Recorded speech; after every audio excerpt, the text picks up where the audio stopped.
Bonjour tout le monde. Good morning once again, everyone. I'll call the meeting to order. En ce début de réunion, je souhaite, au nom du Conseil municipal d'Ottawa, souligner qu'Ottawa est bâti sur le territoire non cédé de la nation Anishinaabe-Algonquin. Les peuples de la nation Anishinaabe-Algonquin vivent sur ce territoire depuis des millénaires. Leur culture et leur présence ont nourri et continuent de nourrir cette terre. La Ville d'Ottawa rend hommage au peuple et au territoire de la nation Anishinaabe-Algonquin et à tous les peuples des Premières Nations, aux Inuits et aux Métis, ainsi qu'à leurs précieuses contributions passées et présentes à ce territoire. I'll ask our committee coordinator now to do a quick roll call, please. Councillor Luloff. Good morning. Councillor Dudas. I'm here. Councillor Curry. Here. Councillor Gower. Here. Councillor Tierney. Present. Councillor King. Here. Councillor Leeper. Good morning. Councillor Brockington. Here. Councillor Menard. Here. Councillor Brown. Here. Vice Chair Kitts. Mayor Sutcliffe. Here. You have quorum, Mr. Mayor. Thank you. Are there any declarations of interest? Confirmation of minutes from September 2nd. Are those carried? So we do have a presentation coming up on cybersecurity.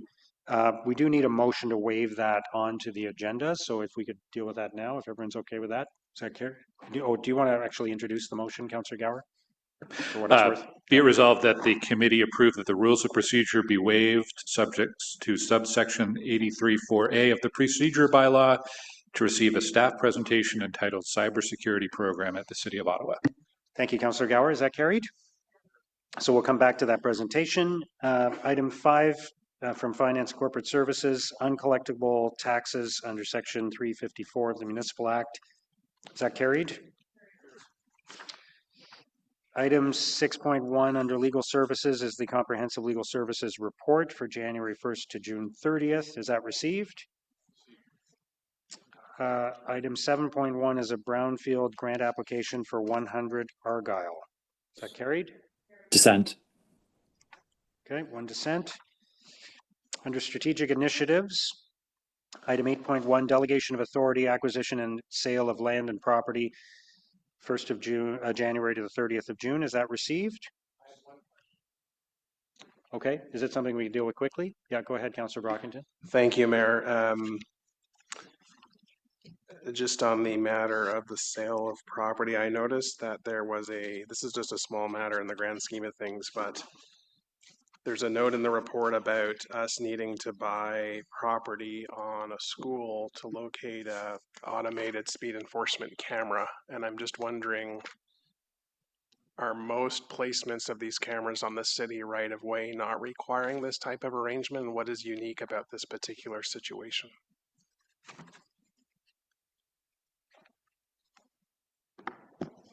Through the mayor, Councillor, I'll have to get back to you on that one.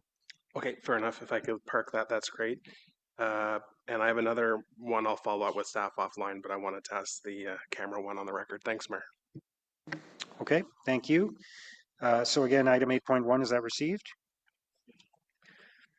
Item 8.2, we have a presentation for that, so we'll hold that. Item 8.3 is the Integrated Orleans Community Improvement Plan for 4405 to 4409 Innes Road. Is that carried? Can I say a few words, Mayor? Do you mind? Sure. Just to give some context for this one. All right, thanks. I just want to speak in strong support of this Community Improvement Plan grant. This application truly reflects the intent of the program to encourage investment that meets urgent community needs and strengthens local services. In the East End, the need for more doctors could not be more urgent.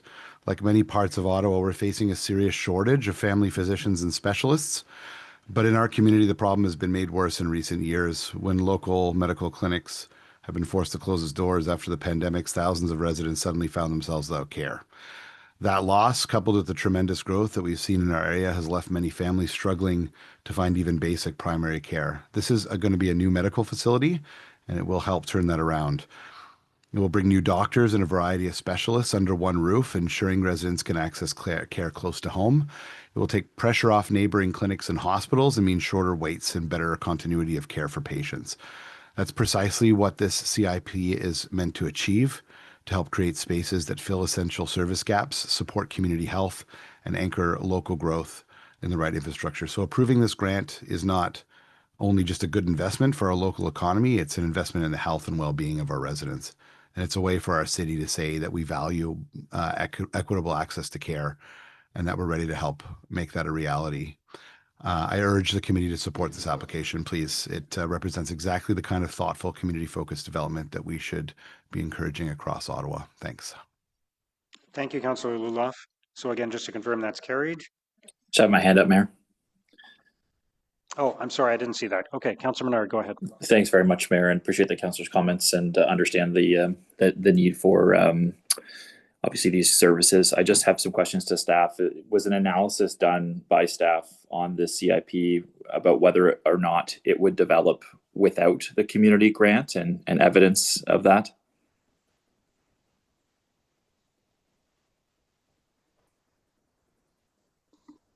Through the mayor, I'll just invite my colleague, Chris Cope, to come to the table, please.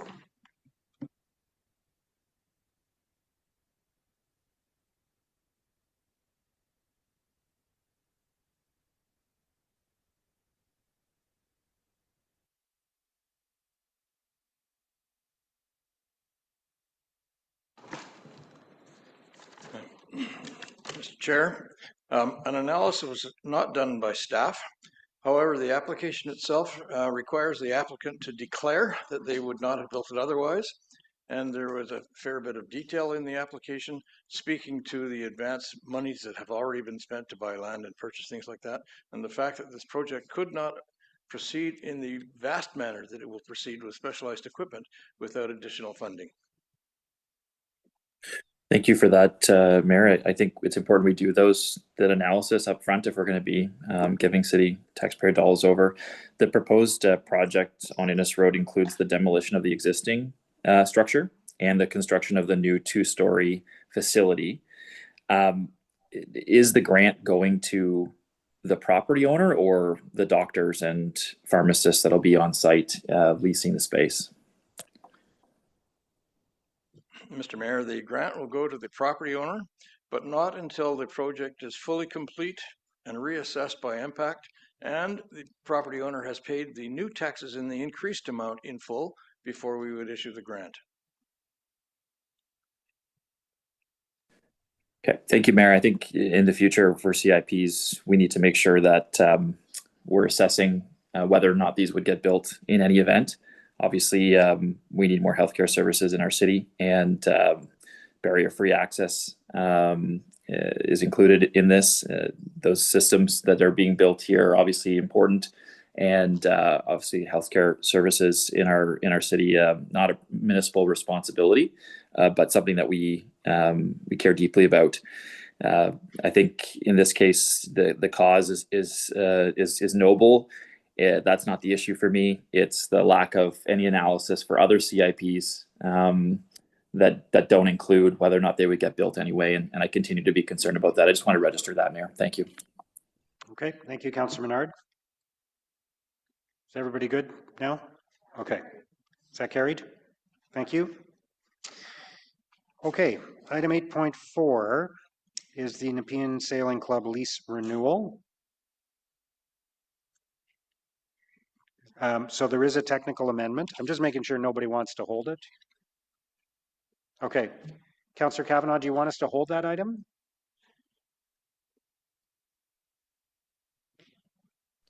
No, I don't. I just wanted to say a quick thank you to the real estate team because this took a long time and there was a lot of back and forth. So no, I'm not going to hold it. I realize the importance of this facility, but it did need updating, and I appreciate the work that was put into it.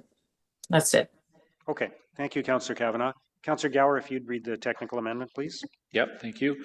Whereas the total consideration noted in the report at time of release of the agenda was calculated based on 20 years, when the base terms are for a 15-year lease, therefore be it resolved that recommendation 1 be replaced with the following, and that all references in the report be amended to state a total consideration of $4,784,929.21 plus HST on pages 2, 5, 6, and 8.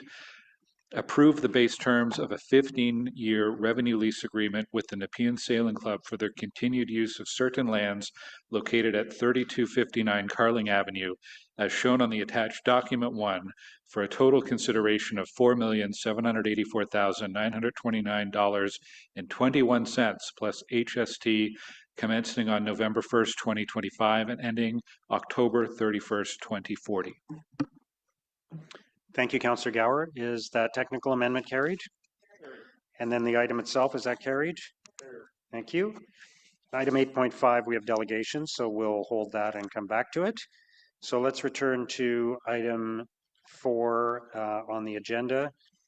What we'll do is there are 3 presentations here, 4.1, 4.2, 4.3. We'll do all the presentations and then we'll open it up for questions. I'll just, as context, remind everybody that October is Cybersecurity Month, so we thought it would be timely to have these presentations this morning, and I'll turn it over to Cyril now to get us started. Thank you, Mr. Mayor, and good morning, members of the committee. As the Mayor just said, October is Cybersecurity Month. Throughout this year, we've been before this committee a number of times in camera on issues related to cybersecurity. But today, what we're going to present to you and with our colleagues is more of an information and education type presentation. As the Mayor said, October is Cybersecurity Awareness Month, or Cyber Month. It's an internationally recognized campaign held each October to help the public learn more about the importance of cybersecurity. The campaign helps Canadians stay secure online by teaching them simple steps to protect themselves and their devices. And the best way to raise awareness about cybersecurity is to ensure that more organizations are involved, and that's what we are doing here at the city as we continue to build out, grow out our cyber program. Next slide, please. Today we are joined with a couple of our community partners to share information on cybersecurity and cyber safety to council and to committee. Myself and Victor's will provide a short presentation on overall cybersecurity program at the city. Then we'll follow by our OPS partner, Inspector Cameron Graham, that'll provide he's a specialized, part of the OPS Specialized Investigations Unit, and he'll provide a presentation on cyber fraud. And then followed by that, we'll have a presentation on the future of cyber safety in our community by the University of Ottawa, and we're joined with Dr. Guy Vincent and Dr. Vio. I will now pass over to Victor's, and next slide, please. Thank you very much, and I would like to thank you, the committee, for the opportunity to present on cybersecurity in public. Also, I would like to appreciate and say thank you to all the staff assisted in this presentation, as well as the partners from the Ottawa Police and University of Ottawa joining us today. This is the first ever presentation on cybersecurity made in public, and it's a great opportunity, so thank you very much. So Ottawa is a very dynamic and knowledge-based economy. The city is anchored by the government, technology, and highly educated workforce.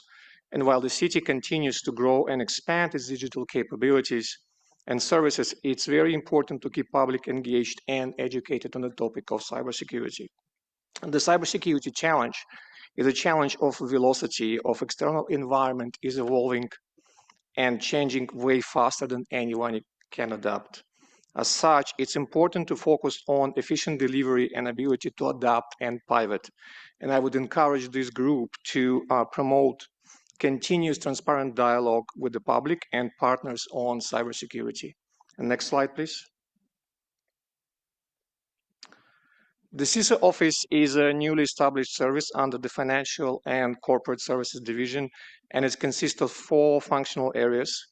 We do represent the second line of defense and the overall responsibility to set the overall cybersecurity expectations and helping departments to focus on organizational resiliency. Next slide, please. In the last 12 months, the cybersecurity focus was on initiatives to improve our ability to handle cyber incidents, improvements pertaining to culture and overall digital risk management. The solid progress was made in standardizing the approach and anchoring that in first ever cybersecurity strategy for the city. Next slide, please. The cybersecurity strategy is set to mature the city cybersecurity posture gradually, and it's based on continuous and incremental improvements. It is pragmatic, efficient, and allow us to focus investment on areas that matters the most. Next slide, please. The city's strategic commitment on cybersecurity spending is aligned with the industry benchmarks, which is between 10 and 15% of overall technology spends. And all partners currently are working on ensuring investments in cybersecurity are well planned and focused on efficiency gains. Our improvement initiatives are grounded in and depend on collective intelligence and collaboration. And as such, fostering and building a well-informed community and maintaining high collaboration is not an option, it's a necessity. And it's needed for the city to be successful in this new digital era. Next slide, please. And on that note, pass it to Cyril. Yeah, so thank you, Victor. So we'll proceed into the next presentation, and we'll leave the end for questions. So we'll now pass it over to Inspector Graham to proceed with the OPS update. Good morning, Mr. Mayor. Thank you for the opportunity to speak to you today. I've been asked by the Chief Information Security Office to share a policing perspective on cyber fraud and its impact on the Ottawa residents. Cyber fraud is not just an IT issue, it's a criminal issue. It uses technology to deceive, steal, and exploit. Anyone can be targeted. Seniors, business, government agencies, everyday residents. Often victims don't realize it's happened until the damage is done. And when they do, it's the police that they call. Currently, at the Ottawa Police Service, our cybercrime unit and our financial crimes unit share responsibility for investigating and disrupting these crimes. But we can't do it alone. Tackling cyber fraud requires strong partnerships like the one we can build with the Chief Information Security Office to investigate, prevent, and educate. Next slide. Nationally reported cyber fraud caused nearly $480 million in losses last year. But according to the Canadian Anti-Fraud Centre, an estimated up to 90% of cases go unreported. That's mainly due to embarrassment by victims, confusion over who to report to, and a fear of reputational damages on many businesses. Here in Ottawa, we receive about 30 new frauds reports every day of all types. Residents report experiencing online scams, crypto scams, identity theft, and increasingly convincing phishing attempts, all aimed at separating them from their hard-earned savings. Small and medium businesses are also being hit hard, some losing hundreds of thousands of dollars in a single incident. Next slide. Cyber fraud, the risks to community. Cyber fraud poses 4 major risks. Financial loss. Individuals and businesses can lose life savings and operating capital. The second is identity theft. Criminals steal personal data to open accounts and apply for loans and commit further crimes. Victims often only discover fraud when they've been contacted by banks and collection agencies. Operational disruptions is the third major incident. Ransomware attacks lock down IT systems in hospitals, schools, and municipalities. The Kingston Police Service recently had a major disruption earlier this year that the Ottawa Police was very involved in trying to resolve. It also erodes trust.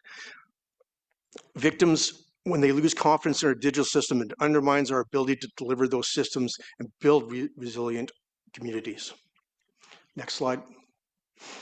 Emerging trends. And cyber fraud is evolving very rapidly. The most recently, we have had 2 significant adoptions. The first, criminals are using artificial intelligence to create deepfake videos and voices. Imagine receiving a call that sounds exactly like your grandchild or your boss asking you to transfer money. I know of a social activist group that was targeted in such a way this year.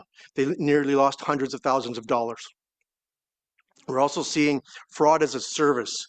Where organized criminals rent out hacking tools and phishing kits on the dark web for subscription fee. This allows even individuals with limited technical skill to launch sophisticated attacks on our community. We recently supported a BC cybercrime unit in executing a search warrant in Ottawa, tied to one such case where the criminals were operating in Ottawa but targeting institutions in BC. Next slide. Who's most at risk? There's certain groups that are especially vulnerable. Seniors, often due to cognitive issues and limited digital literacy. Small businesses, which often lack robust cybersecurity defenses. And public services and high-profile organizations, which are attractive targets for disruption and for the data they hold. What are we doing as police officers? OPS is actively building partnerships and participating in targeted operations. We participated in Project Sharp, a multi-jurisdictional investigation that involved services from Ontario and Quebec, resulting in numerous arrests in Montreal. We participated in the OPP's Project Atlas, a crypto fraud disruption campaign that worked with police from Canada, United States, and Europe. We've also partnered with the local 211 organization to help prevent fraud through public outreach by directing the public to 211 as a safe source of information. We also collaborate with our policing partners nationally, internationally, and with community partners like the Chief Information Security Office. But we have to be realistic. Police investigations into organized cyber fraud are complex, costly, and resource intensive. Even when they're in our own backyard, they often take months and require specialized equipment that costs tens of thousands of dollars. Every operation pulls officers away from regular duties, and demand is only growing. We cannot arrest our way out of this. We need to educate. Next slide. We need to be cyber aware. Ottawa needs to become cyber aware, and there are practical steps that we can take. Public awareness. We need to encourage residents to verify messages and report suspicious activity. They need to report these issues to the Ottawa Police Service or the Canadian Anti-Fraud Centre. Business support. We need to promote resources for staff training and system updates. We need to also encourage business to report breaches so that other organizations can learn from the threats. We need to be prepared. Ensure strong cybersecurity measures, backups, response plans, and insider threat protocols are in place in all organizations. We need to foster. Finally, we need to have partnerships. We need to foster collaboration between police, schools, seniors groups, governments, and community organizations. Next slide. In conclusion, cyber fraud is here and affecting our residents daily. The perpetrators may be thousands of kilometers away or operating locally, but the harm they cause is deeply personal to the victims. The Ottawa Police will continue building partnerships and develop proactive projects to prevent victimization, but success depends on awareness, vigilance, and education across all sectors.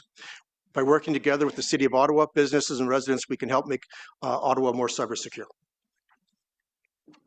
Thank you, Inspector Graham. We'll now pass over to our colleagues at the University of Ottawa.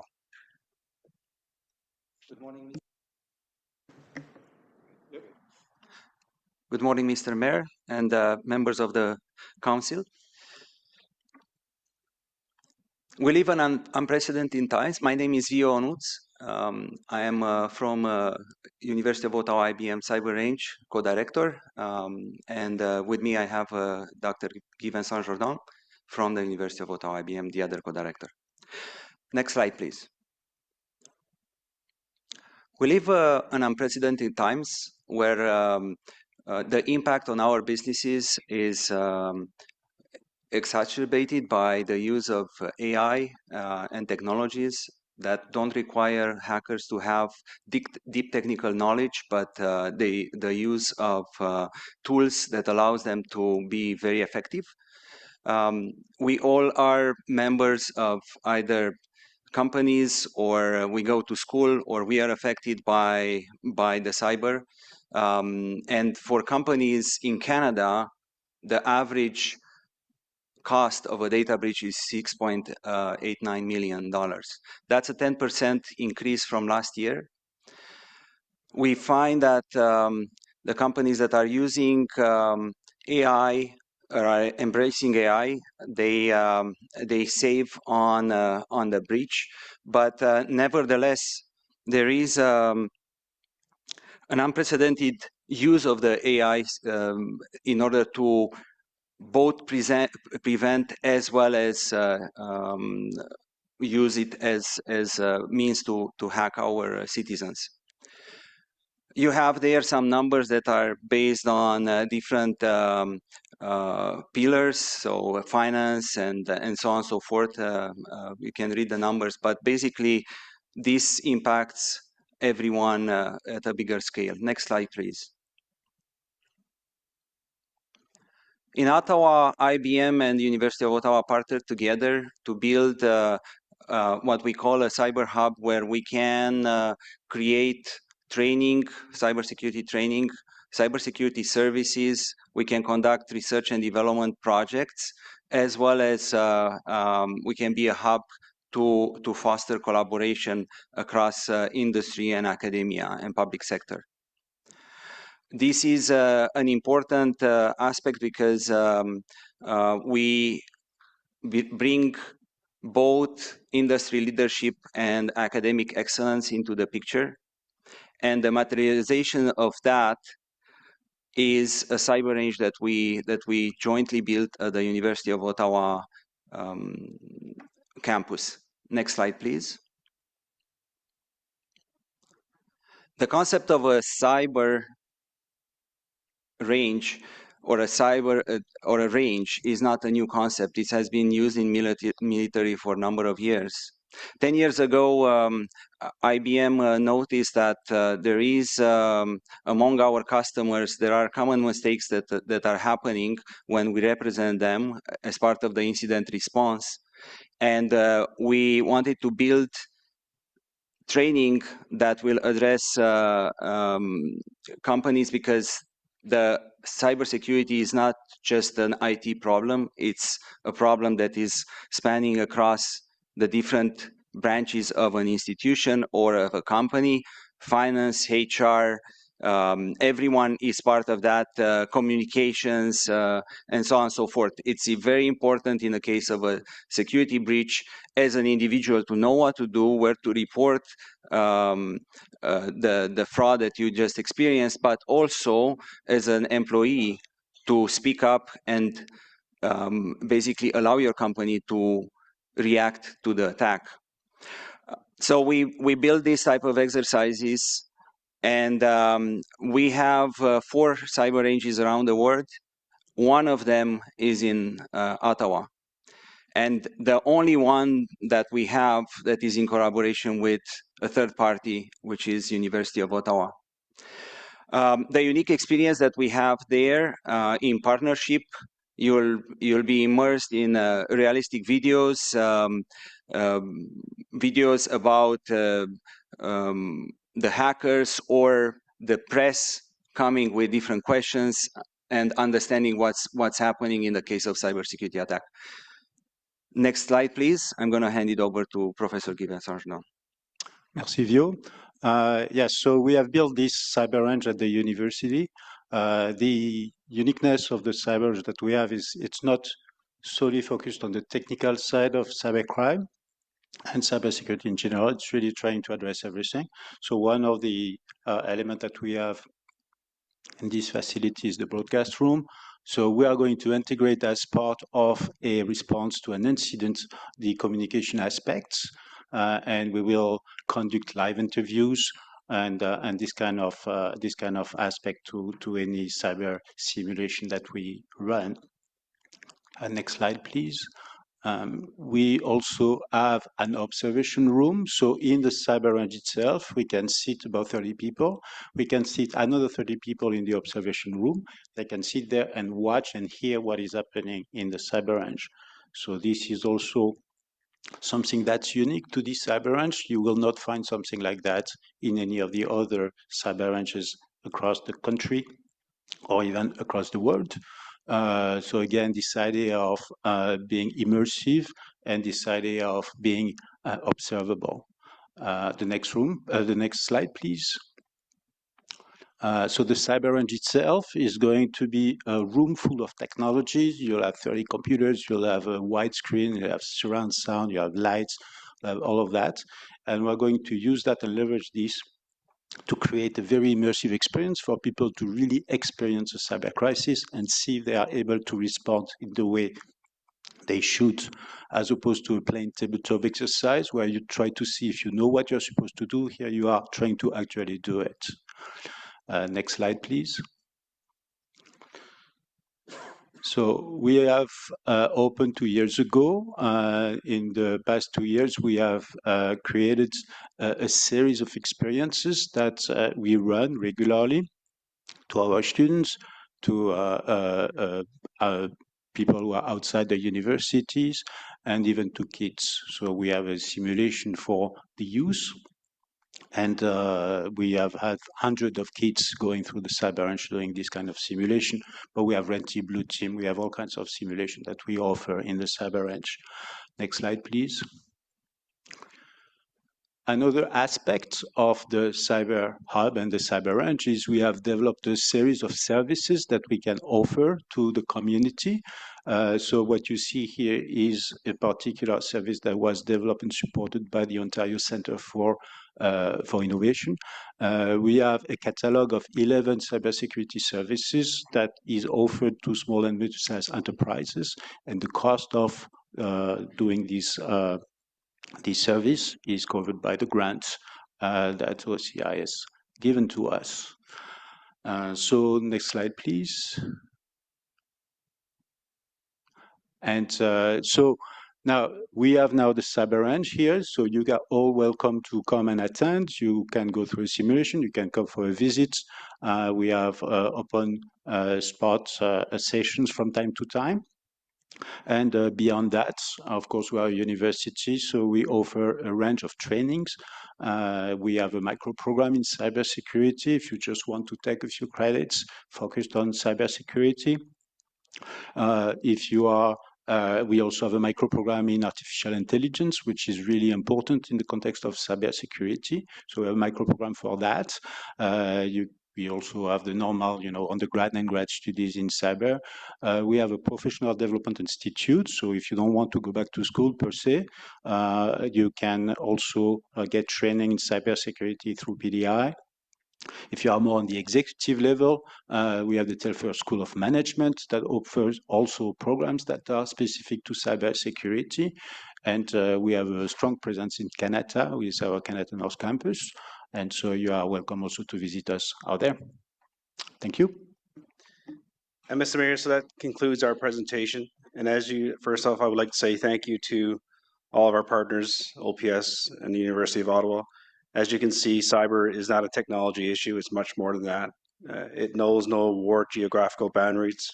It's widespread. As Inspector Graham made reference to supporting Kingston and BC in their events and attacks. So today's purpose is really about public awareness and education and information. The more we can do that, the better we will be. I also want to highlight that we, Victors and team, are working closely with a number of strong partners in the community, well beyond OPS and the University of Ottawa. We are well positioned in terms of the City of Ottawa, in terms of the expertise from a technical perspective, the expertise from the University of Ottawa, as our two doctors, professors just highlighted the uniqueness of a cyber range within our own boundaries. So again, building that collaboration is key. It's one of the priorities of the cyber strategy that was before you previously. And we'll continue to build out that collaboration with our partners and continue to build out education and public awareness. That concludes our presentation, Mr. Mayor. Thank you all for that excellent presentation. Very timely. Any questions? Councillor Gower.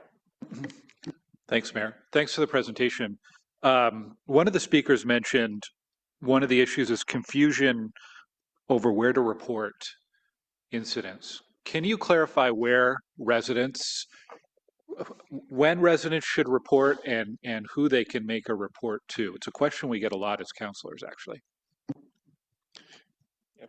Certainly, Mr. Mayor.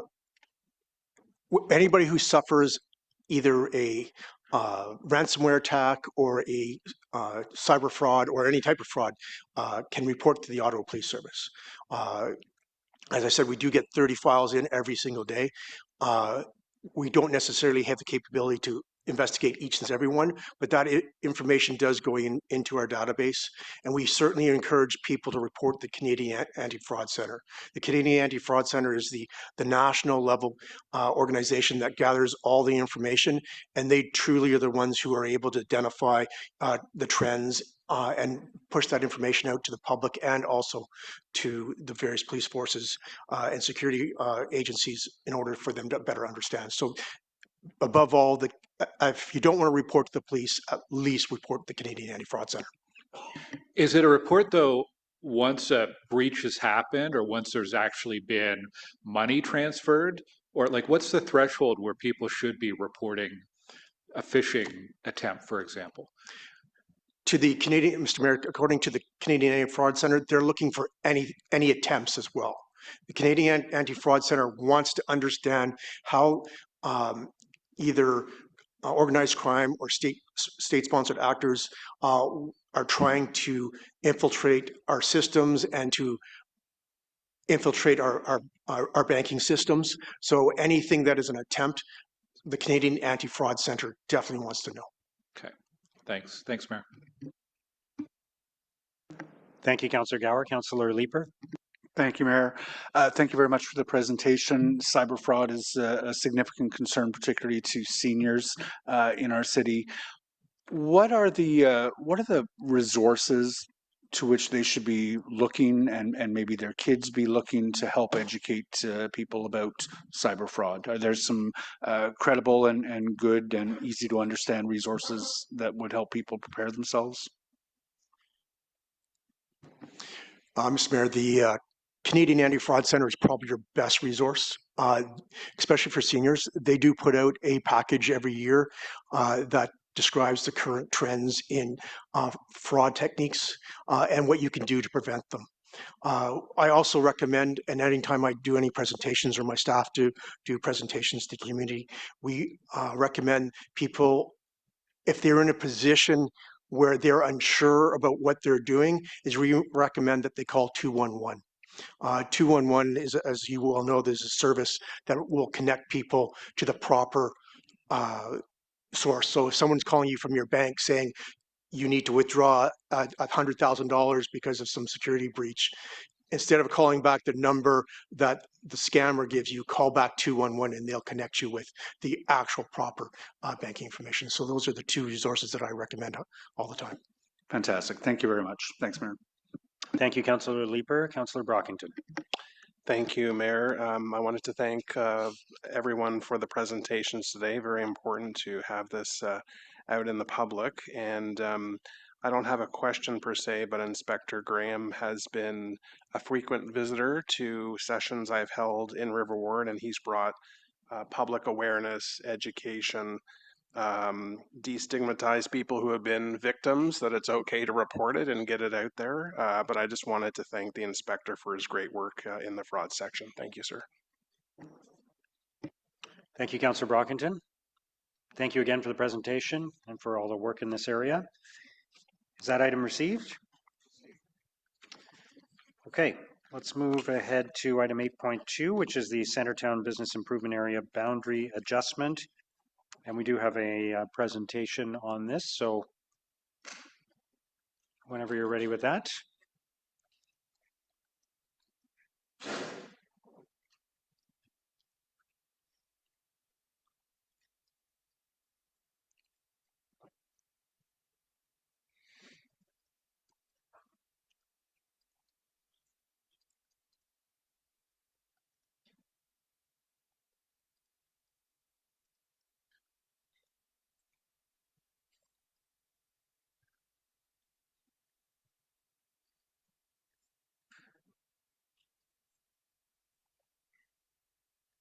Good morning.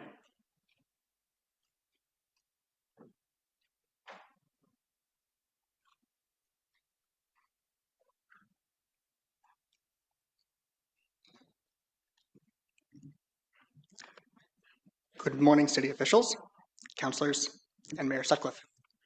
My name is Adam Schaefer, and I am the Community and Economic Development Coordinator at the Centertown BIA. I am here today to present our proposal to expand the Centertown BIA's current boundaries on behalf of our Executive Director, Sabrina LeMay, who unfortunately cannot be present, but worked with me to prepare this message. You may notice a pin at your desk showcasing the Centertown BIA's new logo introduced earlier this year. This pin isn't a marker of expansion, but rather a reminder that you yourselves are all a part of Centertown's diverse and vibrant community. Centertown is more than a neighborhood. It is a living, breathing part of Ottawa, built by the people who live, work, and create here. It's a place where culture, connection, and creativity thrive. We champion what's local, celebrate expression, and help this community grow in all of its layers. This pin represents exactly that, a symbol of belonging, pride, and the spirit that makes Centertown everything but ordinary. We at the Centertown BIA have always taken pride in recognizing and supporting our community at large. For many years, we have collaborated with and promoted businesses and community members who fall just outside our current boundaries. This became especially important during the COVID-19 pandemic, as this phenomenon highlighted how many businesses were left struggling amidst unfathomable circumstances. For this reason, we continued to serve the community of Centertown at large during an extremely unprecedented time in the name of economic stability and community support. This was a major factor in why expansion was considered. Today, with the shifts we are seeing in economic growth and development, stronger and broader supports have become more important than ever. We at the Centertown BIA are here to say with confidence that we are ready, willing, and equipped to answer the call. Expansion is not just about redrawing boundaries, it is about inclusion while ensuring that all who contribute to Centertown's economy are represented, supported, and advocated for at equal levels. It is about building on the resilience of our community and preparing it for the future. Next slide, please.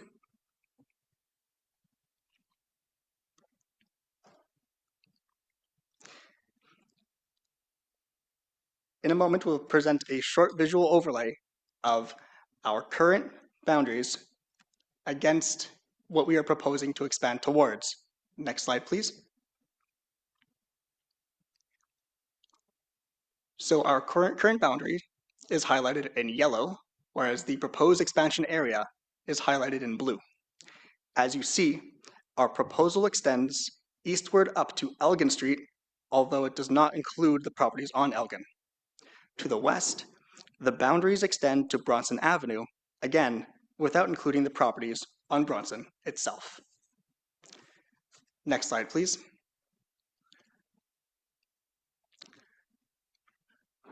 Next, we'll be showing you some key metrics on the property line and memberships. Next slide, please. The Centertown BIA's current footprint accounts for 143 commercial properties. This proposed expansion would offer 366 additional commercial properties with the same access to support we currently provide to our members, including grant opportunities, advocacy, and visibility. Overseeing this larger area also presents opportunities to deliver meaningful impact through enhanced streetscape, beautification, and safety, which naturally encourage increased foot traffic and greater activity throughout Centertown. On behalf of Sabrina, our members, and our community, I thank you all for your time and consideration. Centertown has always been more than a business improvement association. It is a thriving, collective community that is, in every way, everything but ordinary. It is now my pleasure to share a pre-recorded message from Mr. Michael Wallach, Chair of the Centertown BIA's Board of Directors. Michael offers his unique perspective as both a dedicated local business owner and a longtime resident of Centertown. Hi, I'm Michael Wallach, Chair of the Centertown BIA Board of Directors and owner of Wallach's Art Supplies and Framing. Centertown isn't defined by a single street.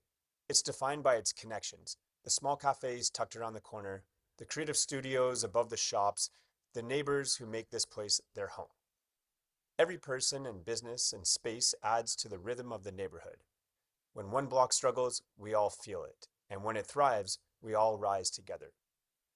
People don't move through Centertown in straight lines. They wander and discover. Expanding our boundaries means strengthening those connections, bringing the side streets into the experience so the entire neighborhood feels alive, walkable, and welcoming. This expansion isn't just about businesses. It's about residents who want safe, cared-for streets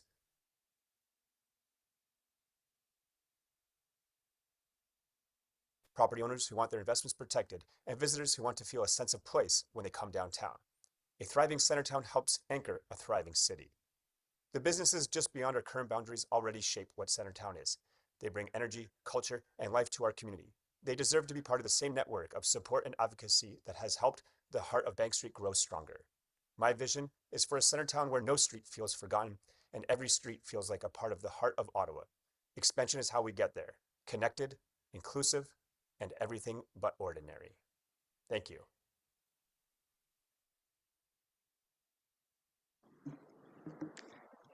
Thank you very much once again. And that concludes my presentation. Thank you. Thank you for the presentation. I'll go first to Councillor Curry. Thanks. I just have a couple of questions. So we recently expanded the Canada Central BIA's boundaries, and it went into Canada South. So in this one, are you going to have a different ward included at all, or this is purely all in one ward? This should remain all in one ward. All right, I was going to say that might be easier. The second thing I was going to ask is what we were challenged with was we had such a diversity of companies. So we had companies that were like the ice cream shops and the, those types of, and then we had technology companies where their needs were dramatically different from really the majority of BIA's, what was formerly the BIA's companies. Very different to serve a company that's selling, picture frames and one that's selling national defense products. So I'm just wondering if you have recognized, you have PILT properties in there, if you recognize some very different commercial needs in terms of representing them. Thank you very much for the question. We do recognize that there are a lot of different avenues that support can come in ways from, and through those interpersonal connections with our members, with property owners, we do mean to establish the ways in which we can support them on the grander scale, but also individually as well, per their designated needs. So there is diversity, you would say, that you're going to have to address? Yes, absolutely. But from member to member, we'll be providing the advocacy and support that they require. Okay, all right. Well, maybe we can learn something from you because it's been very challenging, but good luck. Thank you, Councillor Curry. Councillor Troster.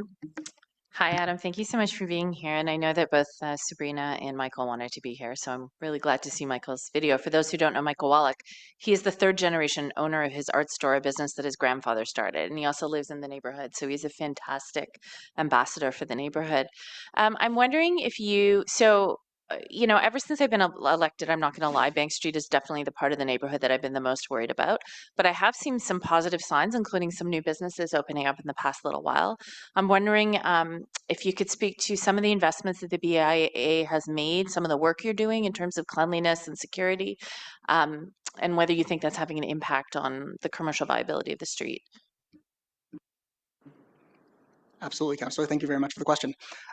So what we are constantly doing is we're constantly reaching out to the property owners and incoming newer members to see how we can support them, especially in the earlier days of them opening up shop, as there are, as you say, a surplus of newer businesses.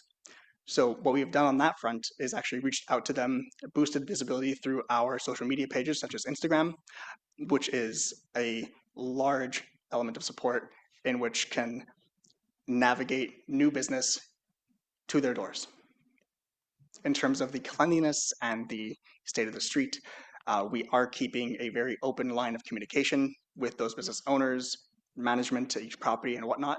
So when a question would come up, when a circumstance would arise, we do bridge the gap between, be it ourselves to outsource the works needed to ensure the vitality of the streets, but also to strengthen the connection through OPS status as well.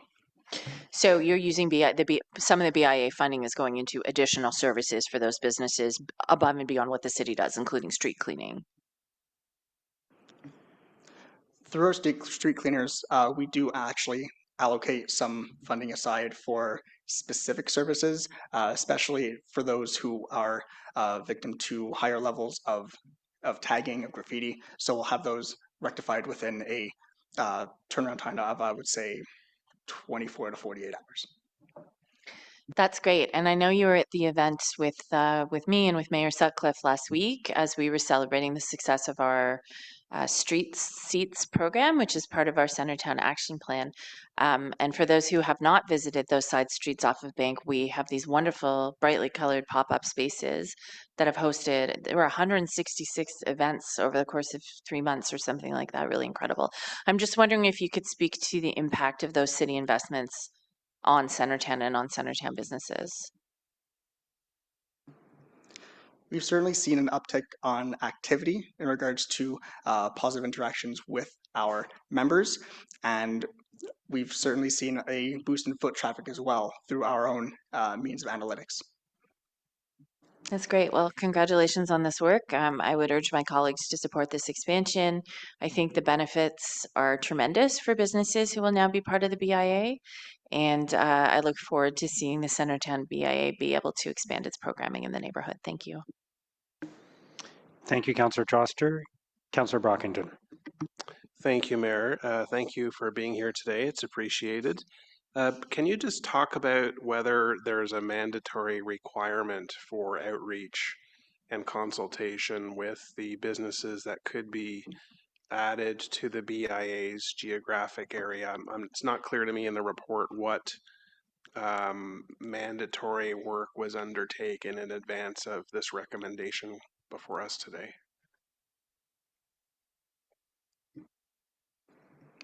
Thank you very much for the question.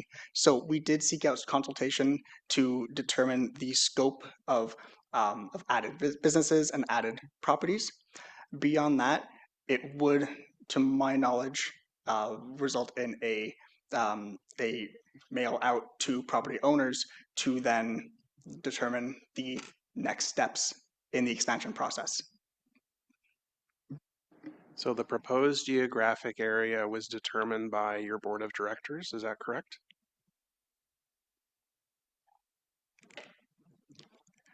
No, so the proposed map was instilled and provided to us by city personnel. And we essentially worked closely with them to arrange the guidelines in which we can move forward with an expansion process. Okay, so how were you made aware of all the businesses in the new area that would now be included in the BIA's area? Was that provided by the city? In partnership with resources provided by the city, we did seek out consultation to facilitate and streamline those informations. So every business was contacted either in 2024 or 2025, made aware of your BIA's expansion plans. They were made aware that they would now be included in this BIA. They were made aware that they would have to pay a fee, a mandatory fee to be part of the BIA. Has that been all clearly spelled out to all the businesses? Our team at the Centertown BIA did perform a large amount of outreach to prospective members that would therefore become members should the expansion proceed. Okay, I'll follow up with staff as well, because I just want to understand from a city's perspective what we require advance notice to be. I think you've articulated what the BIA's done, and I appreciate that. But thank you for that. Thanks, Mayor. Thank you. Councillor Plante. Hi, thank you so much for being here. First of all, can you talk to my Rideau BIA? Because I want them to expand onto Laurier and Man. It's been an ongoing discussion for a while. But one of the things I found as city councillor for an area that has a very active main streets is I have to represent businesses where, unlike the Wallach situation that we heard, they don't live in the area, right? So they're very concerned with their bottom line, but they're not necessarily concerned with the overall health and well-being. And it's not, there's nothing wrong with it. That's their business and that's what they're in business for, right? So they're not necessarily concerned about the state of parks or schools or anything about that. So I was just wondering if you could comment on that quickly. Do you have a lot more locally owned where people live in the area of Centertown? Like, is Mr. Wallach sort of an exception or is he the rule? Like, I'm kind of trying to figure out what the secret sauce is here and how I can better help my BIAs. Thank you very much for the question. So it really all comes down to that community element and reaching out to our members, being more, I guess you can say, forward and transparent with them, because we all operate behind mannerisms, closed doors, and breaking down those barriers does ultimately lead us to a more open, vibrant, transparent, and a more ground level means to assess what needs to be assessed and take action where appropriate. It's a means of open communication, transparency, inclusiveness, and ultimately these are all aspects that we at the Centertown BIA thrive and fully embody on our day-to-day. Merci beaucoup. Merci. Okay, I don't see any other questions, so is that carried? What's that? Oh, sorry, I missed that. Do you want to go to that now then? Okay. Thank you, Mayor. So I just want to transition now to staff to follow up on some questions I have. I asked the delegate, and that is, when the city works in partnership with a BIA that wants to expand in that regard, what are the ground rules with respect to informing prospective new business, I won't call them partners, but businesses in the BIA? What is there a checklist? I want to make sure that the businesses that are about to join this BIA have had ample opportunity to learn about the expansion. They've had opportunities to provide input. They're aware that there will be fees associated. What can you say to this? Through the chair, thank you for the question, Councillor. I'll respond in terms of the general process and how that unfolds. And if you have specific questions about this, I'll invite my colleague who worked closely with the BIA on this.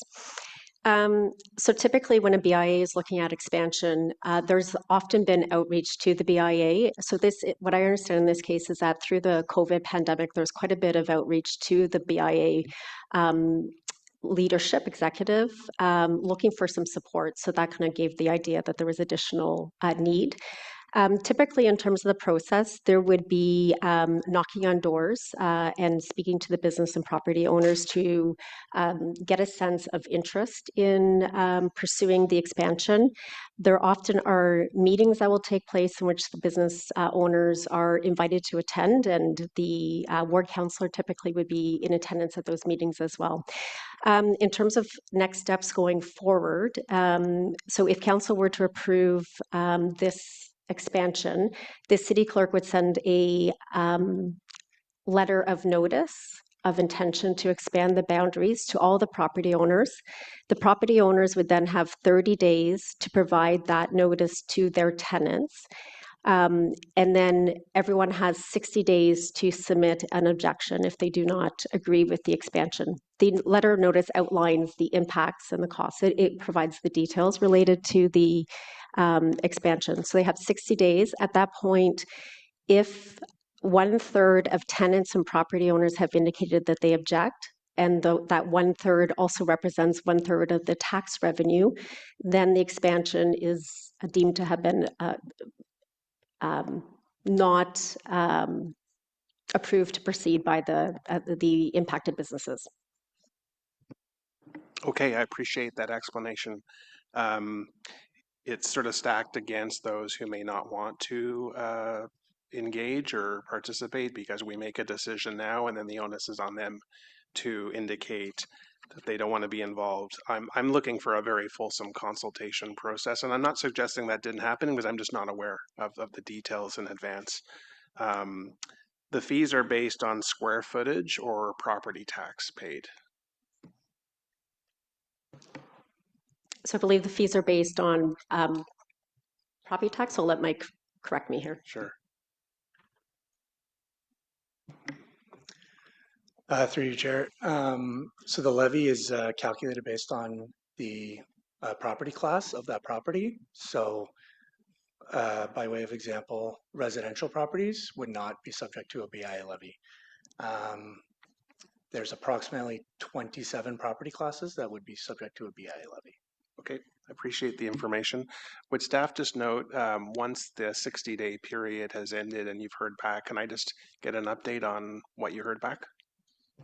Yes. Thank you very much.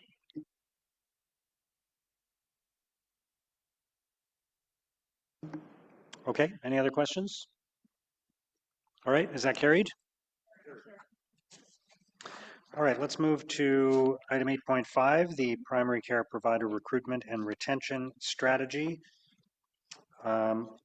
We have a presentation followed by a few delegations. So I'll turn it over to the team for the presentation now.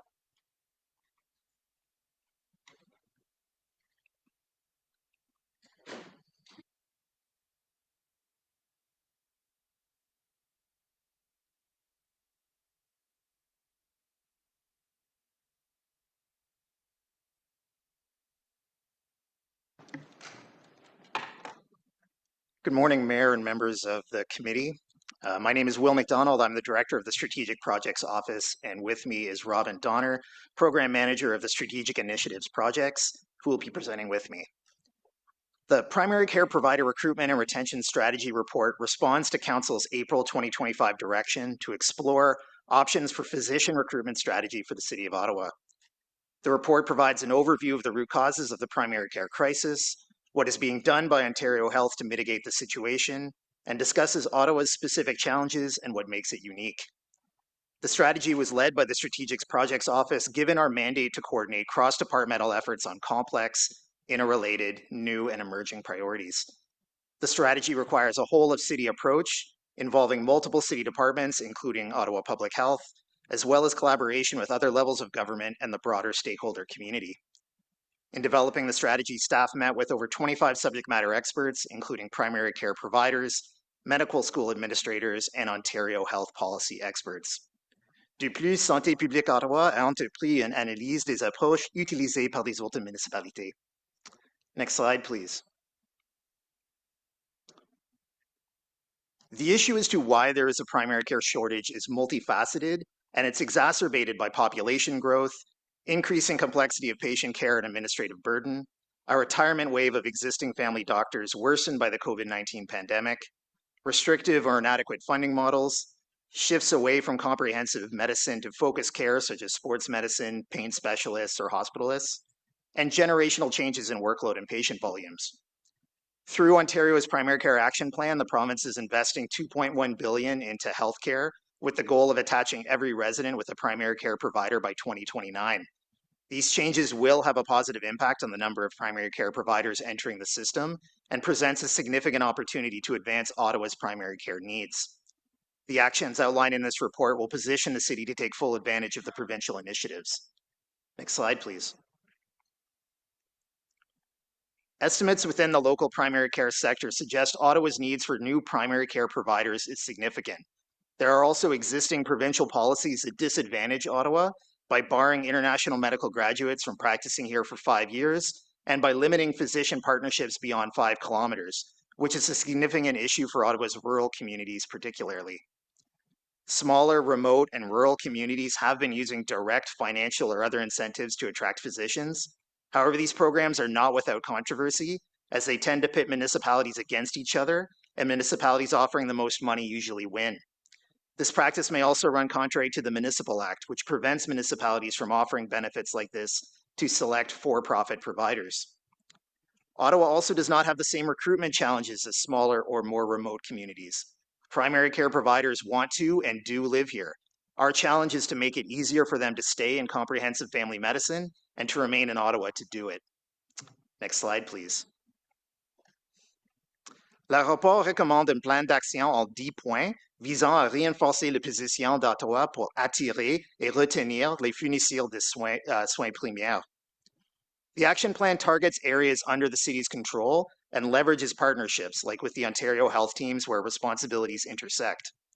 The action plan is aimed at strengthening Ottawa's position to attract and retain primary care providers by building a liaison between the primary care sector and the City of Ottawa, promoting the City of Ottawa and advocating to the province for the removal of restrictive policies, reducing the administrative burden on providers so they can concentrate on meeting the health needs of patients, and creating an environment that makes choosing to practice comprehensive family medicine in Ottawa easier. I'll now pass it to Robin Donner, who will provide an overview of the actions outlined in the plan. The cornerstone to the city's approach is the creation of an ambassador to liaise with the primary care sector to represent and promote the City of Ottawa while building relationships with our healthcare partners. This role has been identified as a best practice, and communities that have created a dedicated resource have found success across multiple initiatives that support recruitment and retention. The City of Hamilton has had a significant success in their recruitment and have recently expanded to 2 full-time individuals. And in recent years, they've added over 35 permanent physicians and 35 locums to cover temporary absences. Funding exists to create this position and the associated budget.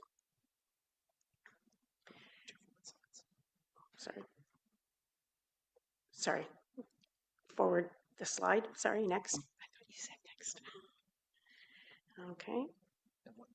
And next again. Focusing on recruitment and advocacy, the city will join the Eastern Ontario Physician Recruitment Alliance to leverage its network, resources, and expertise in advancing Ottawa's primary care recruitment objectives, advocate to the province for policy changes that will remove barriers to physician recruitment in Ottawa, develop a centralized database in coordination with primary care providers to catalog and publish physician and nurse practitioner vacancies in Ottawa to help new graduates and relocating providers find and apply for full-time, part-time, and locum positions. Design and implement a targeted recruitment plan focused on local, provincial, and international candidates for both physicians and nurse practitioner vacancies, and collaborate with Ottawa Public Health to identify ways to improve residents' access to primary care to help ensure equitable service for priority populations. Next slide, please.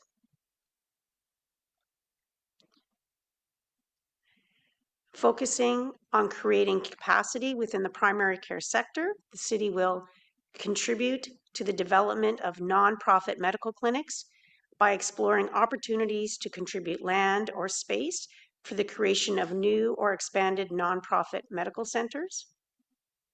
Assist physicians in preparing proposals and navigating the Ontario health application process to expand or establish new clinics. This item was identified by the Ontario Medical Association as a key support municipalities can provide to local physicians. Undertake a review to streamline internal and external facing city administrative policies and employee benefits that require consultation with primary care providers with the aim of reducing unnecessary reliance on primary care providers for city business processes. And lastly, identify partnership opportunities between City of Ottawa departments and the primary care sector with the goal of easing demand on primary care providers and free up capacity for them to accept more patients. Next slide. Mayor, that concludes the presentation. We'd be pleased to answer any questions you may have. Thank you very much for the presentation, and thanks for all the hard work in this area. Obviously, this is an important issue for our residents. Healthcare is not a municipal responsibility, but this is an opportunity for us to make a difference in this space and do what is within our control. So thank you very much for all the hard work that went into this. Councillor Brockington.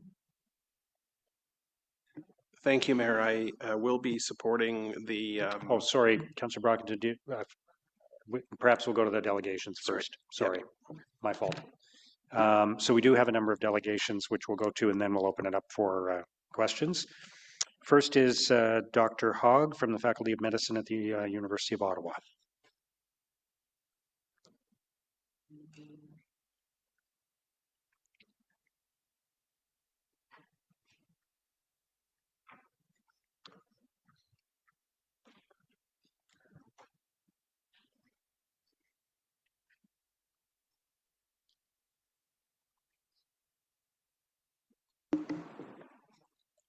Good morning. Good morning. Monsieur le maire, mesdames et messieurs les conseillers, bonjour et merci de me donner l'occasion de m'adresser à vous aujourd'hui. Je m'appelle Dr. Bill Hogg, je suis directeur par intérim du département de médecine familiale de l'Université d'Ottawa.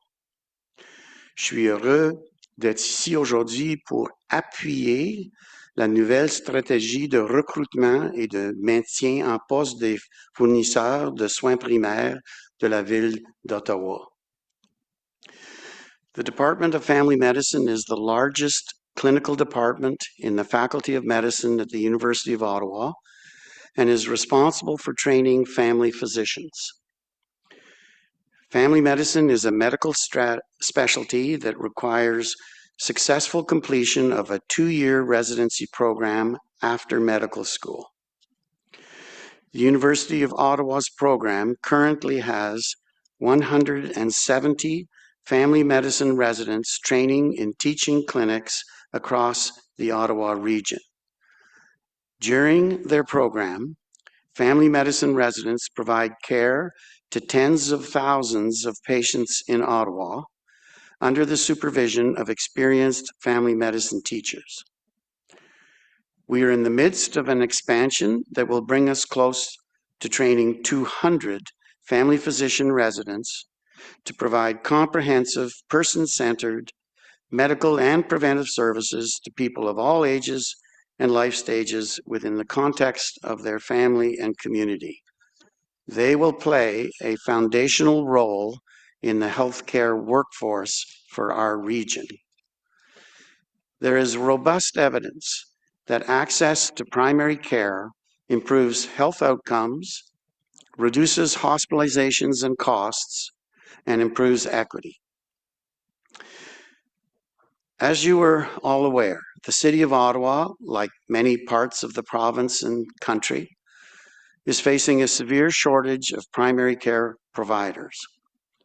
While primary care is also provided by generalist pediatricians, nurse practitioners, and others, 95% of primary care in Ontario is delivered by family doctors. The most recent data from the Ottawa Neighbourhood Study indicates that roughly 250,000 Ottawa residents are not attached to a primary care provider. Many of the most socioeconomically disadvantaged neighborhoods have the highest rates of unattached patients. In Lower Town, Sandy Hill, and Vanier, for instance, the unattached patient rate varies between 32 and 38%. À eux seuls, ces 3 quartiers comptent environ 20 000 personnes non attitrées. I'm very encouraged by the investment, excuse me, from the provincial government announced in the budget earlier this year through their primary care action plan of a $300 million fund to create 17 new teaching clinics at Ontario's medical schools. One of these new teaching clinics, to be paid for by the provincial government, will be in Ottawa. I am equally heartened by the City of Ottawa's active leadership role exemplified by its primary care provider recruitment and retention strategy. Pour que tout le monde dans notre région ait accès à des services de soins primaires de haute qualité, il faudra une collaboration créative entre tous les parties prenantes. Le département de médecine familiale de l'Université d'Ottawa s'engage à travailler avec la ville d'Ottawa pour y arriver. Merci. Merci. All right, questions? Councillor Troster. Thank you so much for being here. I was just wondering what you think of the model that we've seen in some other municipalities where cities have actually hired doctors as municipal employees, saving them the overhead of having to open a family practice. It seems to be happening in some smaller communities. I'm just interested in your perspective on how you think that might be an option. Thank you for a difficult question. I think in smaller communities, rural communities that might have only one clinic, that would work. but in a city the size of Ottawa, you would run the risk of favoring some new arrivals compared to people who have been here and contributing for years. In your action plan that was presented just moments ago, there is a specific statement to assist not-for-profit facilities, and I would favor that.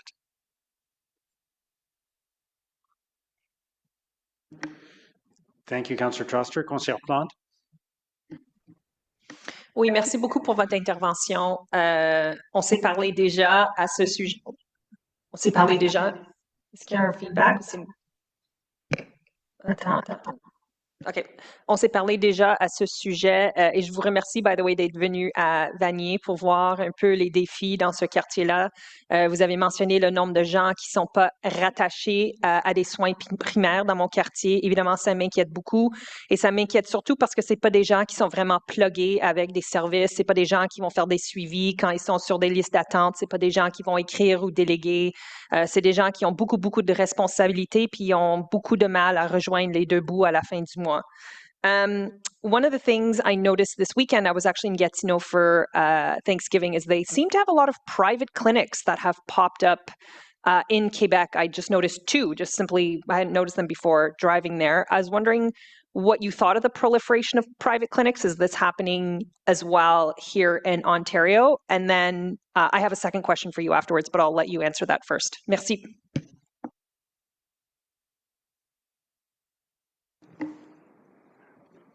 The money that will be coming from the provincial government to pay for a new clinic comes with some strings attached.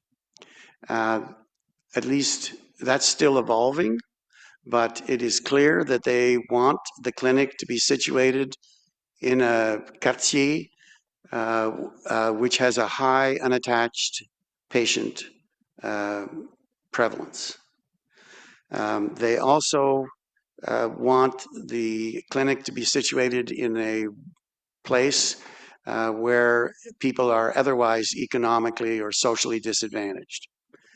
Donc, le quartier de Vanier, il me semble, est éligible au point de vue du gouvernement provincial. In terms of the increase in the number of private clinics, this is clearly happening more rapidly in Quebec than in Ontario. That said, I think that there are many patients that are willing to pay a fee to enable their providers to continue to offer a decent service. In the blended capitation system which is a very progressive remuneration system for family physicians in the province of Ontario, the clinic would receive about $260 for the whole year to look after someone like you. So it's not a profession at the moment where people go to get rich. And I think that there's only so much that can be controlled at the university or here at the municipality, but the remuneration of proper remuneration of primary care providers has got to happen to really fix the problem. I also wanted to ask you, I think it's amazing, by the way, that you want to get to 200 graduates diplômés a year in specialized in family medicine. I was wondering if the university keeps track, and I was going to make a joke, it took you a long time to get here today because you're literally up the street, but how many of those physicians stay either in the Ottawa area or the 613 area code? Do you track that? Because as you know, in Quebec, they're trying to put in some measures where family doctors trained in Quebec have to stay there for 5 years. But I was wondering if you keep even more localized data? Because I would be curious to know how many graduates stay in the Ottawa area, especially because some of them have been here for like 8 years by the time they're done their studies. As far as I know, we don't track that. There are a number of initiatives. I would think we will soon be tracking it. There are a number of issues that are being introduced at the level of the Faculty of Medicine to increase the percentage of family doctors that will come from and stay in the region. And my last question, what is the percentage of graduates that are formés in French versus English? We have a strong Francophone program. And actually, I do have information about the retention of graduates from that part of our program. The whole of, from here to Hawkesbury is filled with family doctors that have been trained in the Francophone program within our department and faculty. And the recruitment rates the retention and rates are very high and very encouraging. Merci beaucoup, j'apprécie. Et je vous souhaite un bon voyage, retour à l'université. Merci. Merci. Merci, Councillor Dudas. To continue on the retention theme and to understand a little bit more about your students, where are your students coming from? I mean, you're a world-renowned university and you're probably drawing from across the country and other parts. Are they predominantly from Ottawa? If council is okay, I can take that response. So for context, I'm Melissa Forgy. I'm the interim dean at the Faculty of Medicine. So we have ministry mandated guidelines about the students we take. So the ministry now requires us to take 95 of our MD students from Ontario. And we have met that criterion, and we actually expanded our own admission criteria here at the University of Ottawa to ensure that the vast majority actually come from the Ottawa area region, because we have data to show that if you come from this area, you are more likely to stay. So that's been a strategic change in our own admissions processes to ensure that. And you led exactly into my question, which was, do they want to stay here? So that's the million-dollar question. And so as Bill was alluding to, it's very complex about the issues that make people stay and want to stay in the Ottawa area. And there are competing opportunities for them. So once you've done family medicine, you can do an extra year of training in anesthesia, in sports medicine, and so forth. These are quite attractive because they're highly remunerative. You may not necessarily need to pay for your own office. We are also hiring hospitalists at the level of the hospital. I'm a physician at TOH. We really love having our hospitalists there to help look after the huge volume of inpatients. So there are multiple reasons. I think where the city can have a role is, and I'll speak to that in a little bit, is just making this a place where they want to stay. It's not just about practicing family medicine. That's excellent. And I don't mean to step into your comments that you're about to give, but what is before us today? What are your thoughts? I mean, you spoke about that it is a huge step forward. You spoke about the obstacles that are in front of us with the provincial legislation. Do you think that this goes far enough in terms of what the municipality is able to do, recognizing that this is not our domain and we can only do so much? So that little bit leads into what I was going to propose to you. It's like we planned. I'm happy to wait. You're going to have to wait to hear that answer, Councillor. Okay, thank you, Councillor Brockington. Thank you, Mayor, and thank you, doctors, for being here today. We appreciate your time and your advocacy. On that note, if we were to advocate to the Ministry of Health on solving the doctor shortage in particular, what would you advise us? What's the number one issue you would like us to advocate or to mention to the ministry?